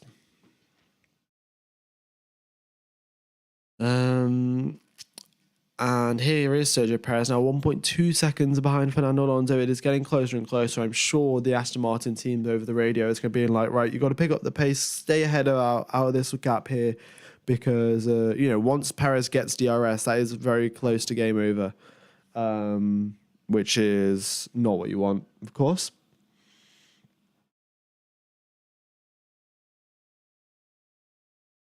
Yeah, Mercedes slow this weekend. The high downforce and speed. That is true. They're not just losing points; they're giving extra points to Ferrari. And I mean, in the constructors' championship, it's not going to matter too much. They are quite far apart. Actually, no, they're not. Between Mercedes and Ferrari, there are only how many points? 24. Yeah, 24 points between Mercedes and Ferrari. So with Sainz, of course, Leclerc's DNF this race, so it will tip towards Mercedes' favour. But that is once again extra points to Ferrari, and maybe they'll steal that third place away, or second. I think it's second place away in the constructor standings, and get an extra 4 or 5 million in the prize money. Any rain forecast so we can get some real drama? Unfortunately, not. It is sunny skies in Interlagos, and clouds are not seen anywhere. Why Mercedes slow today? They just messed up the setup, because we are in a sprint weekend. You only have one practice session to nail your setup. If you make a mistake, that's it. You're basically, your entire weekend's ruined. And Mercedes, they went for the high downforce setup. It's not working for them. They've got more tire wear. They've got more. They're slower down the straights, and they're barely any quicker in the high speed corners compared to anyone else. So, not been great really. All right, Carlos Sainz, he's overtook Lewis Hamilton there through turn number 4. Just a nice, solid overtake. Nothing really that you can complain about that. And yeah, nicely done there from Carlos Sainz. I mean, the DRS definitely helped him out, but nevertheless, it's working well for Carlos Sainz. And Fernando Alonso, though, I must point out, he's keeping Sergio Perez in that gap. And in fact, Perez looks like he's just made a bit of a mistake somewhere. And Alonso's picked up the pace a little bit. He set a personal best time as well. But the gap's now up to 1.5 seconds. So Alonso picking up the pace here. And he obviously wants that podium. I think it's fair enough to want a podium as a racing driver. And he's definitely putting up a good fight for it.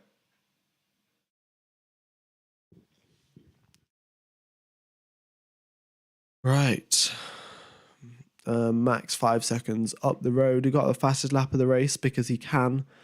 Just check. Yeah, I mean, I haven't talked about Max for probably since he overtook Norris into turn number 1. And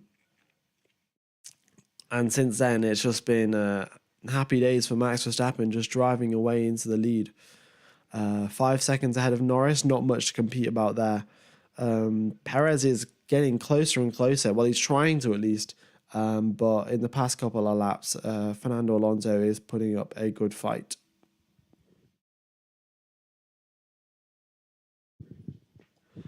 What do you think about the Russell Hamilton squabble? I feel like Russell's usually asking why are they not working together. I also feel Hamilton's just outperforming Russell well. Yeah, I mean, Hamilton, of course, I think he does have more points than Russell in the constructors. Yeah, Hamilton's got 222, Russell's got 156. But they are, next to each other, and they were 1 second apart. So it's not like Hamilton, he is outperforming Russell, that's true. But in this race, like, they were both pretty on par with each other. And if they worked together as a team, they would have been 2 positions above where they are now. They would have kept Perez behind, they would have kept Sainz behind, and they would have probably kept Stroll behind as well, in fact. Oh no, they wouldn't have kept Stroll behind. Stroll got ahead due to strategy. But Perez and Sainz, they would have been stuck behind them, the two of them. So that's 2 positions they could have gained there for if they just worked together as a team. not gained, sorry, 2 positions they could have just not lost. And we know it works because we saw Sainz do it. He gave Norris DRS on purpose to keep Russell behind. And it worked. And they could have done this. And these are 2 drivers who are on 2 different teams, and Sainz managed to pull it off. So I'm sure for our Mercedes, with two, being able to communicate to both drivers, definitely could have done that. But yeah, what does the thin green around the interval mean? It just means, I think it means if it was gaining, or if it, how close it is. I think the thin green means that they are catching up. I'm not 100% sure, if I'm being honest. But yeah.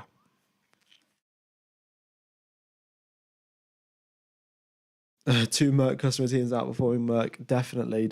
I mean, it's great to see Mercedes. They were dominating for so long. It's nice to see someone else up there at the top. And of course, doing it with their engine is just a nice smack in the face as well. Yeah. All right. No, Bottas as well, pulling into the pit lane. It looks like it's another DNF there for Valtteri Bottas.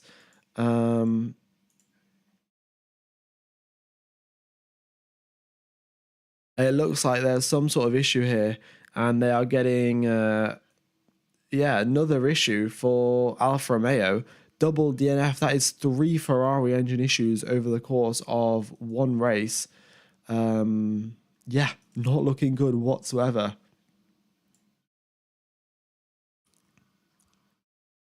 Not looking good whatsoever.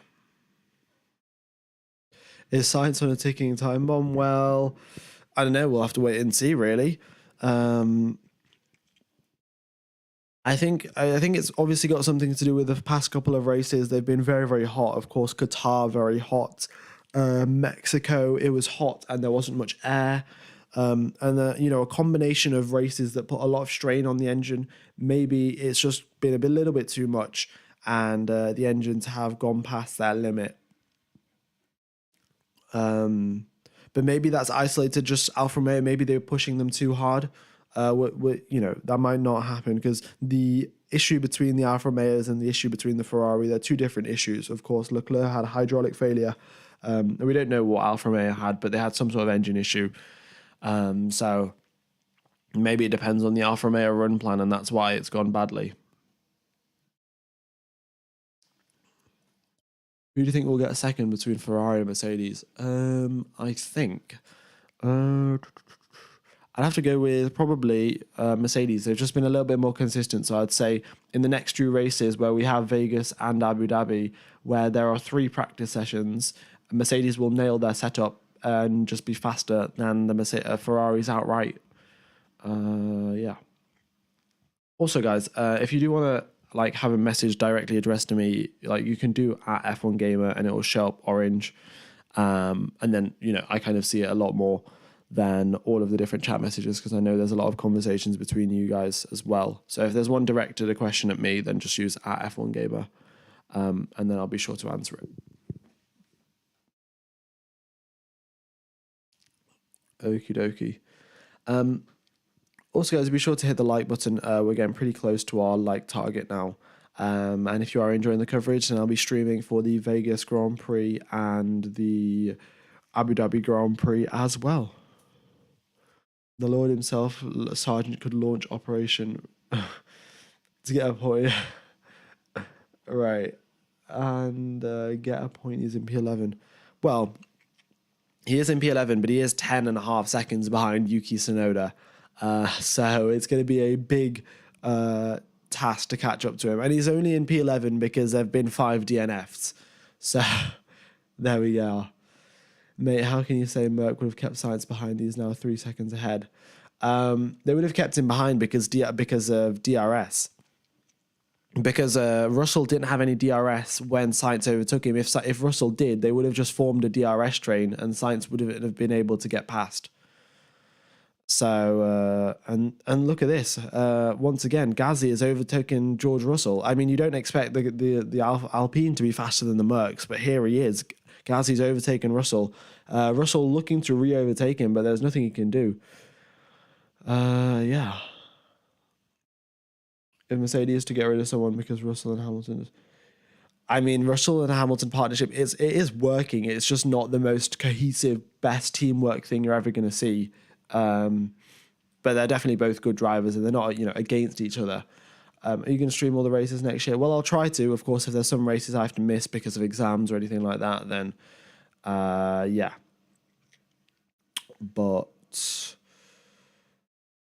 yeah, I'll try to stream every race, of course.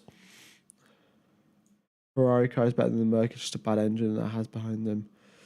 Maybe. I mean, I'm not sure. I don't know the exact horsepower and torque numbers of each car.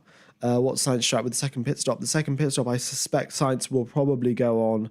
I think he has another set of medium tyres, so he'll go on to another set of mediums. And if he doesn't, then it might be hards.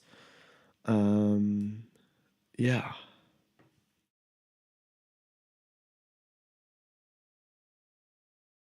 All right. Why do you think Red Bull suddenly got faster and started dominating? I mean, Red Bull were faster in 2022 as well.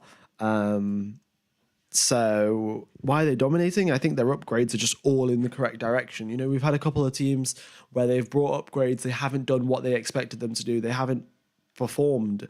But every single one of Red Bull's upgrades have been going in the right direction.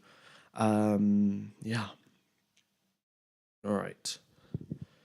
Verstappen's going to get a lot of traffic and Norris is going to close up in the next 2 laps. Well, yeah, I mean, if Verstappen does get traffic, then Norris will close up, but then Norris will also get traffic and Verstappen will extend the gap again. Yeah. Aston Martin holding up really good right now. Yeah, I mean, they had their upgrades, I think, 2 races ago, and they definitely didn't understand those upgrades when they got them 2 races ago. I don't know, they must have got the wrong setup, or I'm not sure exactly, but they didn't understand how to use the upgrades in the most effective way 2 races ago. They figured that out, and here they are back up in 3rd and 5th position, so that is great to see. Ocon or Gasly? Well, I would say Ocon right now, because Gasly's just come over the radio saying, check the brakes, problem with the brakes. And the team have said, copy, we're looking. So let's have a look at Gasly's lap times. Is he going slower than usual? Nothing as of now. But he's come over the radio saying a problem with the brakes, so it's not looking good there. What happened with the 2 Aussies? What happened there was lap number 1, they had a crash. Alex Albon's tyre fell off not the rubber part of the tyre came off the car and started flying around. I think Hulkenberg drove over it, which pushed it up into the air. Oh, look at this. George Russell locking up. And Hamilton over the radio saying the car's unstable because of the wind. So yeah, Mercedes struggling. But what was I answering? Oh yeah, the 2 Aussies. So yeah, the tire, the rubber part of the tire flew up, hit Piastri's car, gave him rear wing damage, and hit Ricciardo's car, gave him rear wing damage. So that's what happened there. Do you think Red Bull could be a good 1-car team? Well, I mean, looking at the standings, I definitely think they could. Yeah. Why can't Sainz catch Stroll on 4-lap pressure tyres? Because the Ferrari just isn't as quick. Yeah, I don't know exactly what to say there. 4-lap pressure tyres isn't that big of a difference, by the way, especially when you get to lap number 23, lap number 19. 4 laps isn't that big of a difference. So, yeah. What happened with the Alfa Romeos? Engine issues, both of them. That's why they are DNF'd. I mean, maybe these Ferraris are just wearing out their tires more than usual. Yeah.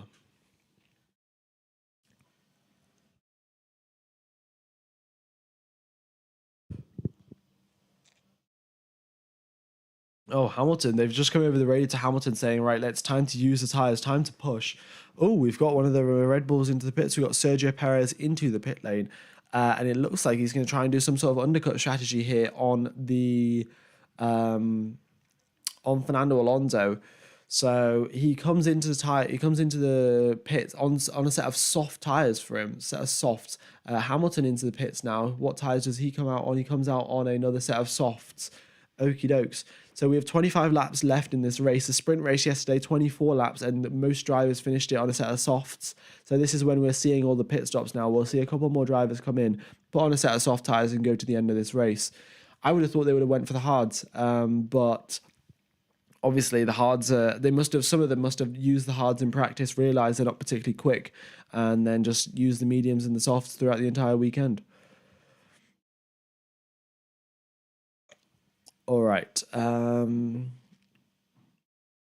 yeah, Sergio Perez, he's on the soft tires, so he's going to be pushing like absolute. Well, yeah, he's going to be pushing so hard. And now it's Fernando Alonso. It's his job to drive as quickly as possible on his medium tires and see if he can stay ahead of Sergio Perez. He comes into pits, which is the right strategy call from Aston Martin. And we'll wait and see now. Does he come out ahead? Who is it? Perez stuck behind Tsunoda in terms of traffic. He gets out just behind him. And he's gaining with the DRS, which is that's extra 3-4 tenths he's got because of the DRS there, so that's helped him out. But here comes Fernando Alonso. He's exiting out of the pit lane now, and Sergio Perez coming through turn number 3, and that is a nice, comfortable margin there for Fernando Alonso. He is up in, he's currently up in 5th position, but once everyone does his pit stops, does their pit stops, he'll be back up into 3rd. All right. Hamilton comes over the radio saying we should have gone on the hard tyre. Hamilton literally saying the soft tyres, we cannot. The tyre wear is apparently so bad for the Mercedes. He's saying that we should have went for the softs. And also, I do have to point this out. Yesterday in the sprint race, track temperature went from, I think, 54 degrees all the way down to 30 or 40 or something like that. It dropped significantly.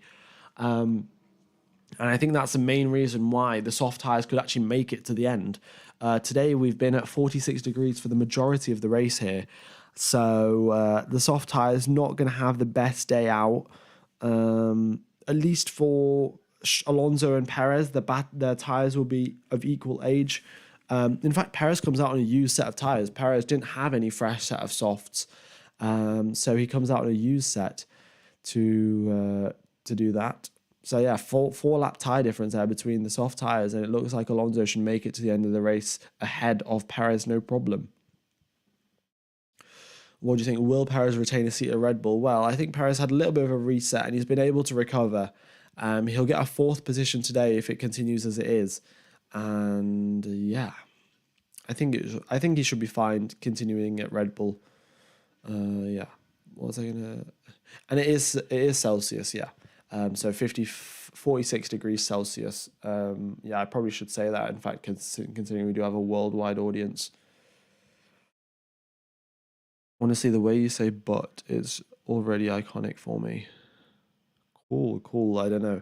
I mean, honestly, when I say like anything starting with a B or a P, like I'm scared I'm gonna like peak my mic, because like when you say B or P, like it's a big plosive. And the mic does not like that. But yeah. Is it possible for a Lando P1? Also, I don't know how you've got that font, but that's pretty cool. And unfortunately not. 7 seconds between Verstappen and Norris. Unless Verstappen has an engine failure, or he spins out, or he crashes, or a back marker crashes into him like Esteban Ocon did all those years ago in 2018. It looks like Verstappen will take this win home. What does purple mean? Purple means fastest out of any driver on the circuit. So Pierre Gasly there with a purple lap, that means he is the fastest. That lap was the fastest out of anyone.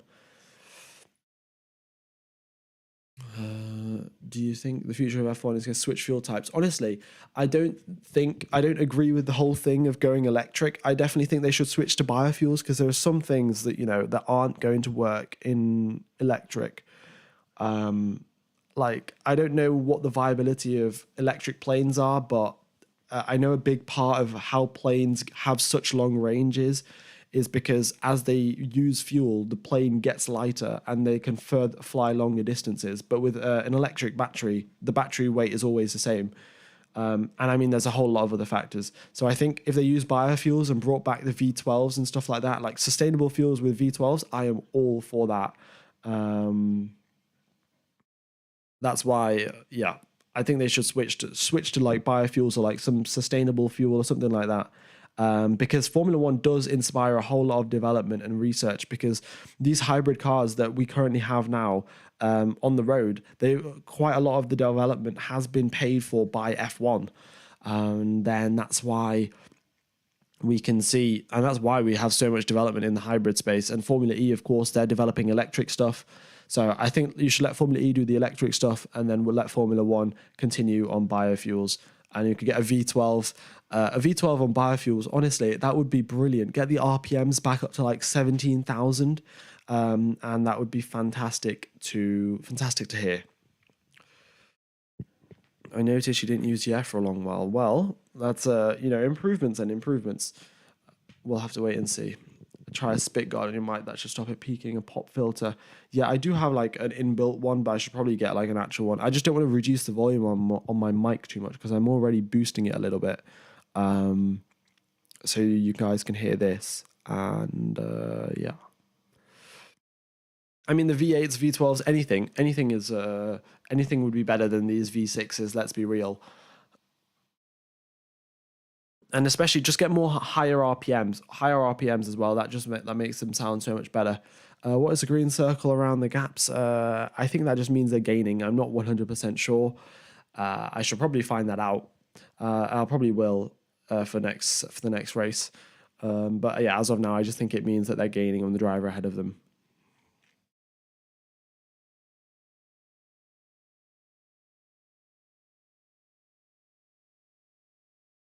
Okie dokes. The engine supplier only wants to develop F1 engine tech they can use in production. With the IC ban in 2035, there's no point in F1 being biofuel. Well, thing is, it is an internal combustion engine ban, but also internal combustion engines will be banned in cars. They're not going to be banned in everything else, and they're still used in other places, I think. So, yeah.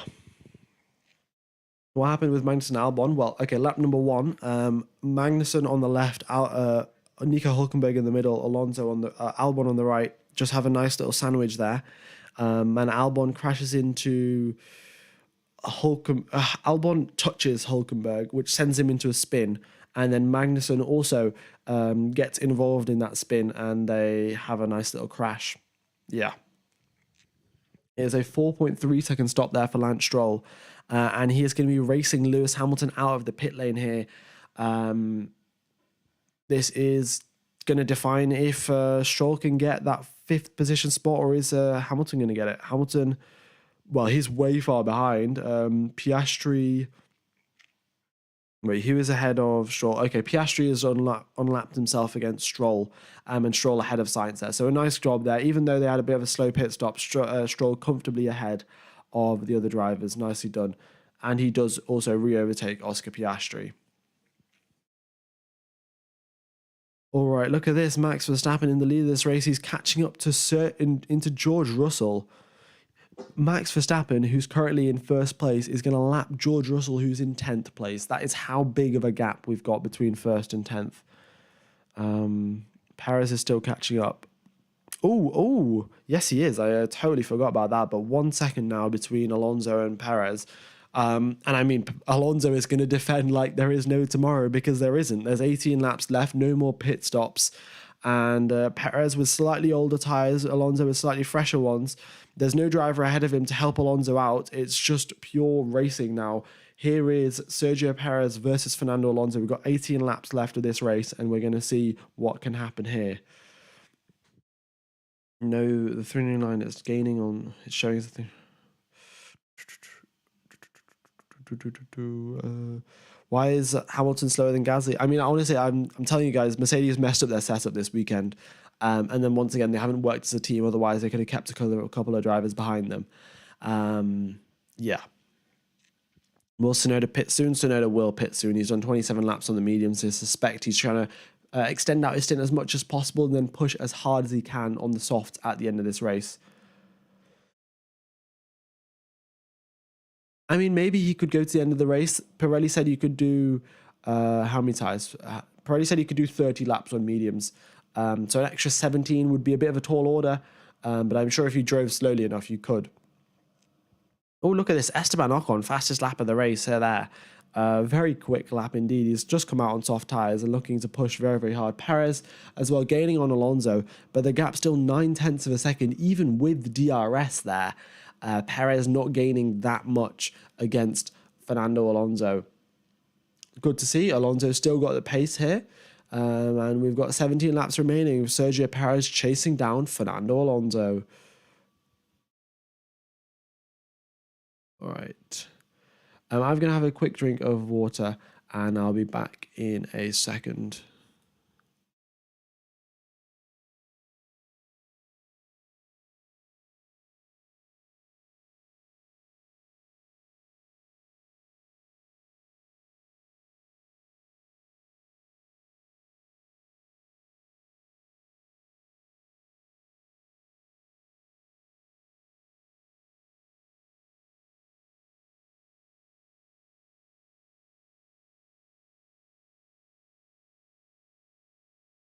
Oh, let's have a look at this. Okay, so Fernando Alonso through the middle sector, he was charging his battery up. We saw this. Alonso, I think by the looks of it, was gaining. He was charging up his battery and then he closed up and the gap extended out a little bit before he was doing that. He started charging his battery, the gap's closed up, and Perez now right on Alonso's tail. Perez got the fastest lap of the race as well with the help of slipstream. Here they go into turn number 4. Fernando Alonso is still ahead of Sergio Perez, but for how much longer, that is the question. And there you go, we've got Verstappen into the pits, Tsunoda into the pits, a couple more drivers making their way in. Yeah. All right, here is Fernando Alonso. Gap once again, 7/10 of a second. How much longer can he hang on here? Or can he just, drive away from Sergio Perez? We'll have to wait and see. The Red Bull, very, very quick. Of course, Perez got the fastest lap of the race as well. So there is some serious pace in that Red Bull. Maybe he can weather out the worst of the Red Bull. Because the thing is, every lap that Alonso keeps Perez behind, that is every single lap that Perez's tyres are overheating. He's stuck in dirty air. His engine's overheating. And he might just have to drop back a little bit. So let's see here. Perez, he's gaining, but he's still too far back to make a move. And Fernando Alonso knows that, so he's not even going defensive.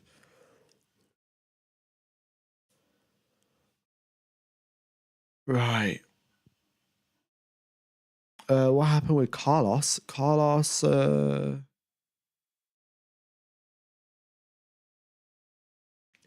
He's nothing really happened with Sainz. He's just doing fine, really.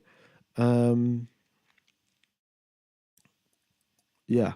Oh, track now down to sub 40. That is true. And I guess that's good news for anyone on soft tires, really. So they can actually get to the end of this race without, totally blowing up or having a punch or anything like that.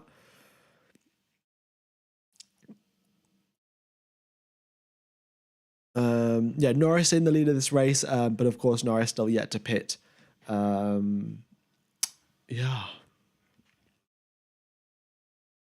Unless Norris is, going to try and do the final 14 laps on a set of mediums. He could try and do that, but I don't think it's going to work. Yeah, because Verstappen is 11 seconds behind him and he'll catch up straight away.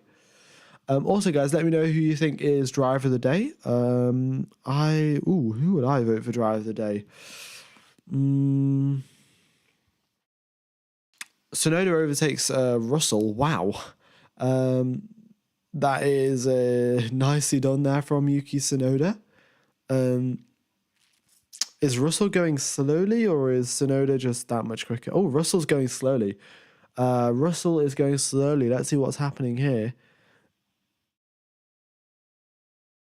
Oh, they're driving around. They're in the pit lane. The Mercedes mechanics out in the pit lane.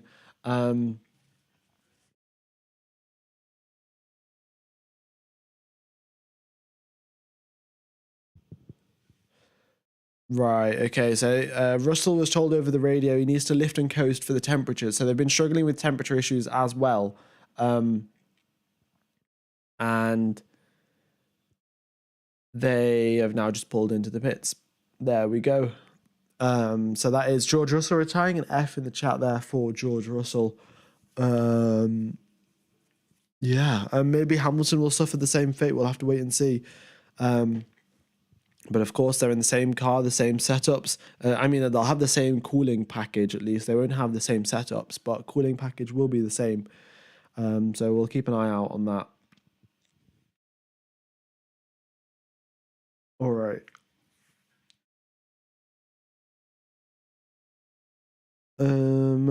Perez gaining, and he is getting closer and closer this time towards Alonso into the into turn number 4. But once again, half a second.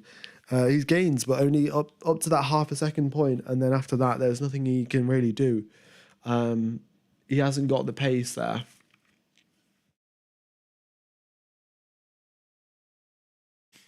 I think Grand Slam is qualifying on pole, leading every lap, and then getting the fastest lap of the race and also winning. And maybe it includes getting first in all of the practice sessions, I'm not sure. But a Grand Slam definitely means pole position, starting the race in first, always being in first position, never like leading every single lap of the race, and then also getting fastest lap and winning the race, of course. Yeah, I don't know. I mean, Lando Norris is for a drive of the day. I'm not particularly sure. I'd say Lando Norris. He's had a good start and he's been managing his race nicely since then. Fernando Alonso, he's doing some brilliant defensive work against Sergio Perez here, just putting the car in the right place and just not allowing Sergio Perez. And Perez looks to the inside, and Fernando Alonso looks as well.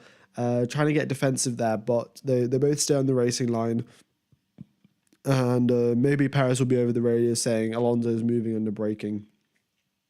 Oh, you don't need P1s in the FPs. Okay, so you just need pole leading all laps in the win and the fastest lap of the race.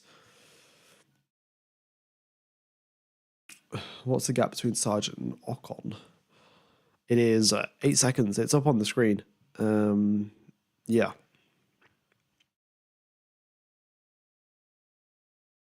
All right. Oh, look at this. Alonso misses the apex of the final corner. A little bit of a mistake there from him, and we've been seeing a couple of mistakes from Alonso in the past couple of weekends. He's had a spin or two in Qatar, and look at this. He messes up the final corner. Perez close, very very close now, and now they go through towards turn number 4. Can Sergio Perez gain? And by the looks of it, he's too far back. DRS is activated. The slipstream is there. He's gaining, but he looks to the inside and there's nothing he can do. Russell's out for engine issues. Yeah, just more engine issues. I think that's what it is. We've just had a string of consecutive weekends where the engines have been tested to their limits and they're just not performing. Yeah. Also, guys, if you haven't hit the like button, be sure to do so. It definitely does help out the channel. Hopefully, we can hit 1,500 likes. Yeah. Appreciate everyone tuning in, though. That is brilliant to see you guys here. It's been a pleasure commentating to you guys as well. We're on lap number 62 of 71. And yeah.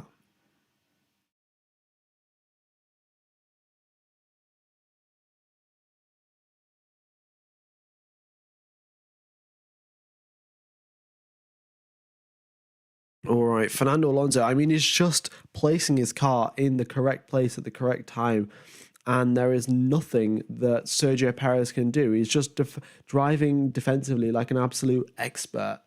We're seeing here that Perez is recharging his battery a little bit more than Alonso is. So if this continues for a couple more laps, we could see Perez with a lot more battery stored up than Alonso does.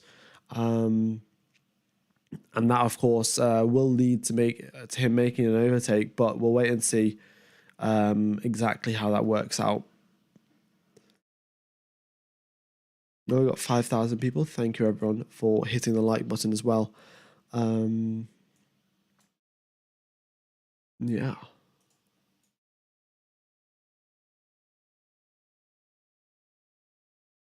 Oh, wow. Lando Norris, a 1 minute 12.4. He's 2.5 seconds ahead of everyone else. 2.5. I mean, everyone else is doing tyre management. But my man Lando Norris, 2.5 seconds. How has he done that? Wow. Wow. Yeah, exactly. Yeah, we've got Sergio Perez once again. Just he's in Alonso's DRS, but Alonso just doing the right thing, and being the Spanish Minister of Defense, to be honest. And we've known Sergio Perez to be the Mexican Minister of Defense. We haven't known him to be the Mexican Minister of Attack, and Perez still stuck behind. Fernando Alonso. Is 112 a track record? I don't think it is. I think they were quicker in quali. I don't know about a race track record. I don't have those numbers with me. Lando's pushing flat out until his tyres go off. I don't think he is. As you can see, his previous lap, he went down to a 1:13 again. He was quicker than most of the drivers on the previous lap, but nevertheless, still, he's not pushing like crazy. With 8 laps left to go, there's no real need, especially when he's got 9 seconds left. 9 laps left, sorry. 8 laps left now, as Verstappen comes across the line. Once again, gap 7/10 of a second, and Perez just is not gaining whatsoever.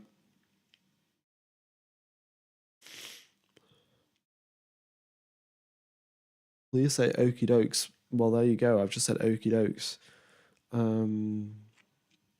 Yeah.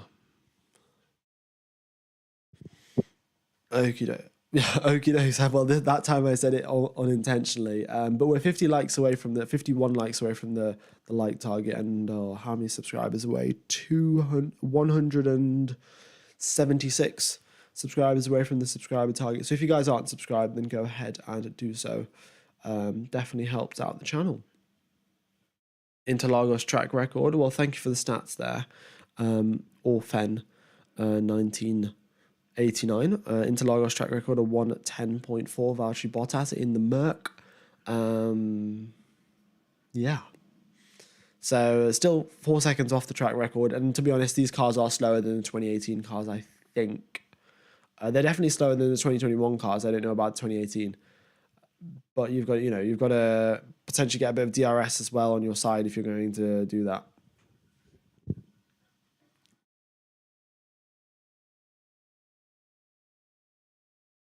Alonso is he's just getting closer and closer here Sergio Perez is getting closer and closer to Alonso, but there's nothing that he's actually been able to do. No actual overtake has occurred here.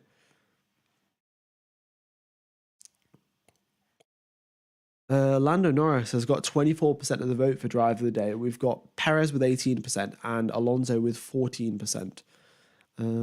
Quite interesting numbers there for driver of the day. Been following you since last season. Love your streams. Keep up what you're doing. Very much do appreciate it, buddy. Yeah. Can you say a bottle of water? I'm not stereotyping, but I am. Yeah, well, if I say a bottle of water, but that's not my normal accent. My normal bottle of water. Yeah. Right. Sergio Perez once again, 7/10 of a second. Alonso doing a brilliant job, I must say. And he's done this for the past couple of laps now, and Sergio Perez's chances of getting that overtake done are just falling and falling because his tires have now gone off. He's been in dirty air for about 4 or 5 laps.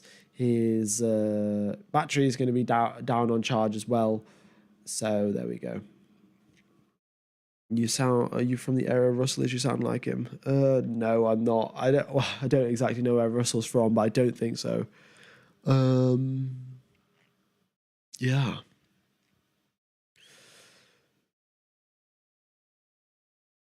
Do you think Max Sinjek, would he be able to get past Alonso? Well, I think he would, but Alonso, it wouldn't be like an easy breeze past. Alonso would still be putting up a very big fight, and maybe it'll take 2-3 attempts.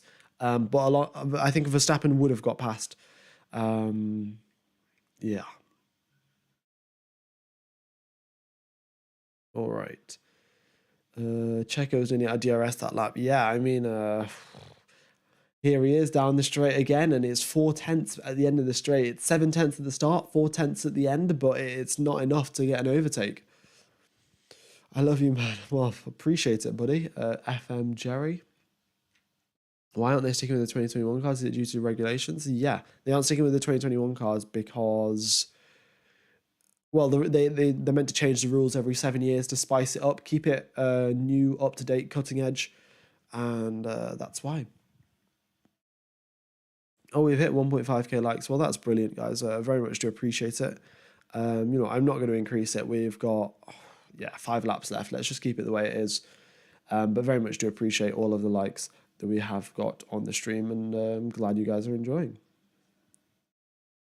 Right, I'm going to have a quick drink of water. We've got 5 laps left, and I'll be back in a sec.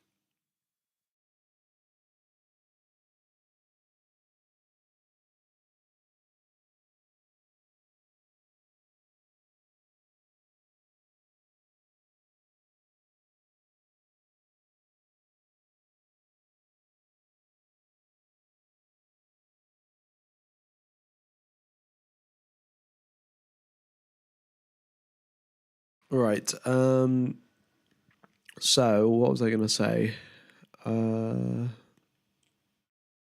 Yeah, so Sergio Perez, if he could actually get ahead of Alonso, he would just drive off into the sunset. There'd be no competition between the Aston Martin and Red Bull in terms of their pace. And even Sergio Perez driving the Red Bull, that would still be quicker.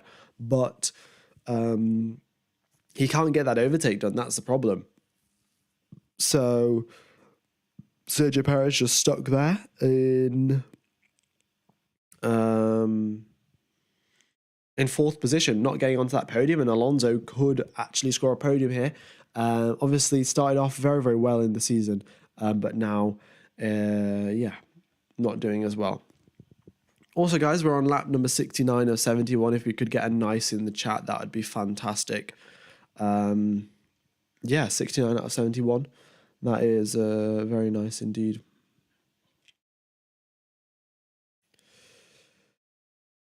Right. Let's have a look. Yeah, Alonso is killing Perez's tires. Exactly, yeah. And here he is, as close as he's been now, 3.5 tenths. But once again, I mean, I think Perez maybe charged up his battery a little bit, but yeah.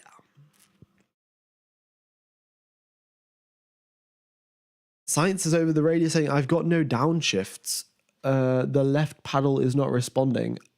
I think he still has downshifts because looking at his pace, it isn't horrifically slow. But his downshifts, I think, are a lot, are a bit delayed. Why did Russell retire? Engine issues for George Russell. When are you going to upload a video? Well, I've already uploaded one video, and it's about how F1 engines sounded from like the 1950s all the way to current times. So if you guys are interested in that, it's got everything, all the V12s, V10s, V8s, and everything since the 1950s. So if you are interested in that, then go ahead and check that out on my channel. It's the only one there. Is your dream job to be a commentator in F1? Well, if I was guaranteed a job as a commentator for like 20 years, then sure, yeah. But it's Perez down the inside. That is what a move. Right, I'll answer the remaining questions later, but Perez has just got ahead of Fernando Alonso.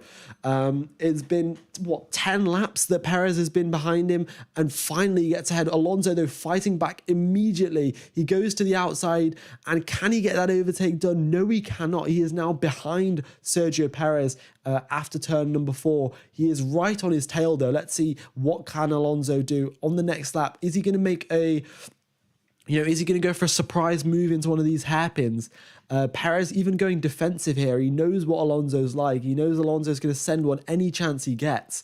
And we are now on the final lap of the race. And Fernando Alonso is going to have... Well, this isn't going to be the final lap for Perez and Alonso. I have to clarify that. Verstappen's just started his final lap. But Alonso and Perez, they still have 1 lap left to go after this. So here they are coming out of the final corner. They'll cross the line, and that'll be the final lap. yeah, so if I'd be an F1 commentator, it would, you know, if I was guaranteed it, if it was a stable job, then sure. But being a commentator isn't exactly. And yeah, all right, so here comes Fernando Alonso. He's gaining. He looks to the inside. Sergio Perez defending though, and Fernando Alonso now trying to get a brilliant exit. Here he is then, out of turn number 2. He's already on the back of Sergio Perez, and DRS is activated. Slipstream there. He's gaining. Perez goes defensive. Alonso on the outside, and he breaks. Oh, on the last lap of the race, Fernando Alonso re-overtakes to get that podium place. Right, so this is it now. The final overtaking opportunity. You can make a move into turn number 8 if you have a very good exit, and then of course a drag race down to the finish line. So this is it. We've got Max Verstappen. He's had a brilliant race as usual, going to get another win this season, which is fantastic. He crosses a line to win the Brazilian Grand Prix, but all eyes now on Fernando Alonso and Sergio Perez. Lando Norris gets a second place position as well, which is brilliant for him. But eyes all now on Fernando Alonso and Sergio Perez. Here they are coming out the final corner. Alonso misses the apex. It's going to be a drag race to the finish. Perez has got DRS. Alonso, he's going to be weaving everywhere now, trying to break this toe. And here they are coming to the finish line. It's Alonso. It's Perez. It's side by side. It's too close to call. And the stats have said, oh, Alonso wins by half a tenth of a second, and Fernando Alonso has won this race. What a finish. And the Aston Martin team have gone absolutely berserk. What a finish that has been. Wow, what a race. Final lap of the race, and it's a drag race to the finish line. Wow. Just looking at that replay, it was so close. Perez was gaining at absolutely ridiculous speed. But what a move. Yeah. Brilliant. I would definitely say that's been the best finish of any race this season. And honestly, I do have to point out Lando Norris in second position. We've kind of just been ignoring him while this battle's been going on. But it was so close. Did I say Alonso win the race by accident? Oh, well. I mean, he might as well have won the race with a finish like that. He spiced it up for us as well. Alonso missed the apex of the final corner, just making that race a lot more exciting. Brilliant job there. Alonso, absolute legend, and a great battle there between Sergio Perez and Fernando Alonso. If you guys have enjoyed the coverage, I will be commentating for the next race in Las Vegas. So be sure to subscribe and tune into that. But yeah, wow. Haven't had a race as exciting as that and a finish as exciting that for a long while. I definitely changed my drive the day vote to Alonso. Yes, I agree with you, Rubens. Where are you getting all the data and the map from? It's the official F1 thing, and there's this other thing called multi-stream that makes it look all pretty. Yeah. All right. What a race, guys. What a race. I'm very glad that you guys could stay along to watch this. All right. Thank you everyone for tuning in. I will be streaming for the next race in Vegas. It's another win for Max Verstappen. Lando Norris doing a brilliant job in that McLaren, scoring a podium once again. And Fernando Alonso back on the podium. The Aston Martin finally is improved once again. And here he is in third position. Wow, what a race it has been. Thank you everyone for tuning in. And yeah, it's been a pleasure commentating to you guys. Have a wonderful morning, day, afternoon, evening, or night, depending on where you are in the world. And yeah, I'll see you in 2 weeks' time for the Vegas Grand Prix. But once again, just go ahead, smash the like button and subscribe for that amazing race. I mean, wow. Yeah. Okay. Stroll ends up in 5th, Sainz in 6th, Gasly in 7th, Hamilton in 8th, Tsunoda in 9th, Ocon in 10th. I'm going to end today's stream. It'll take you over to the stream in Vegas for the Vegas quali stream. Just go ahead and press the reminder button.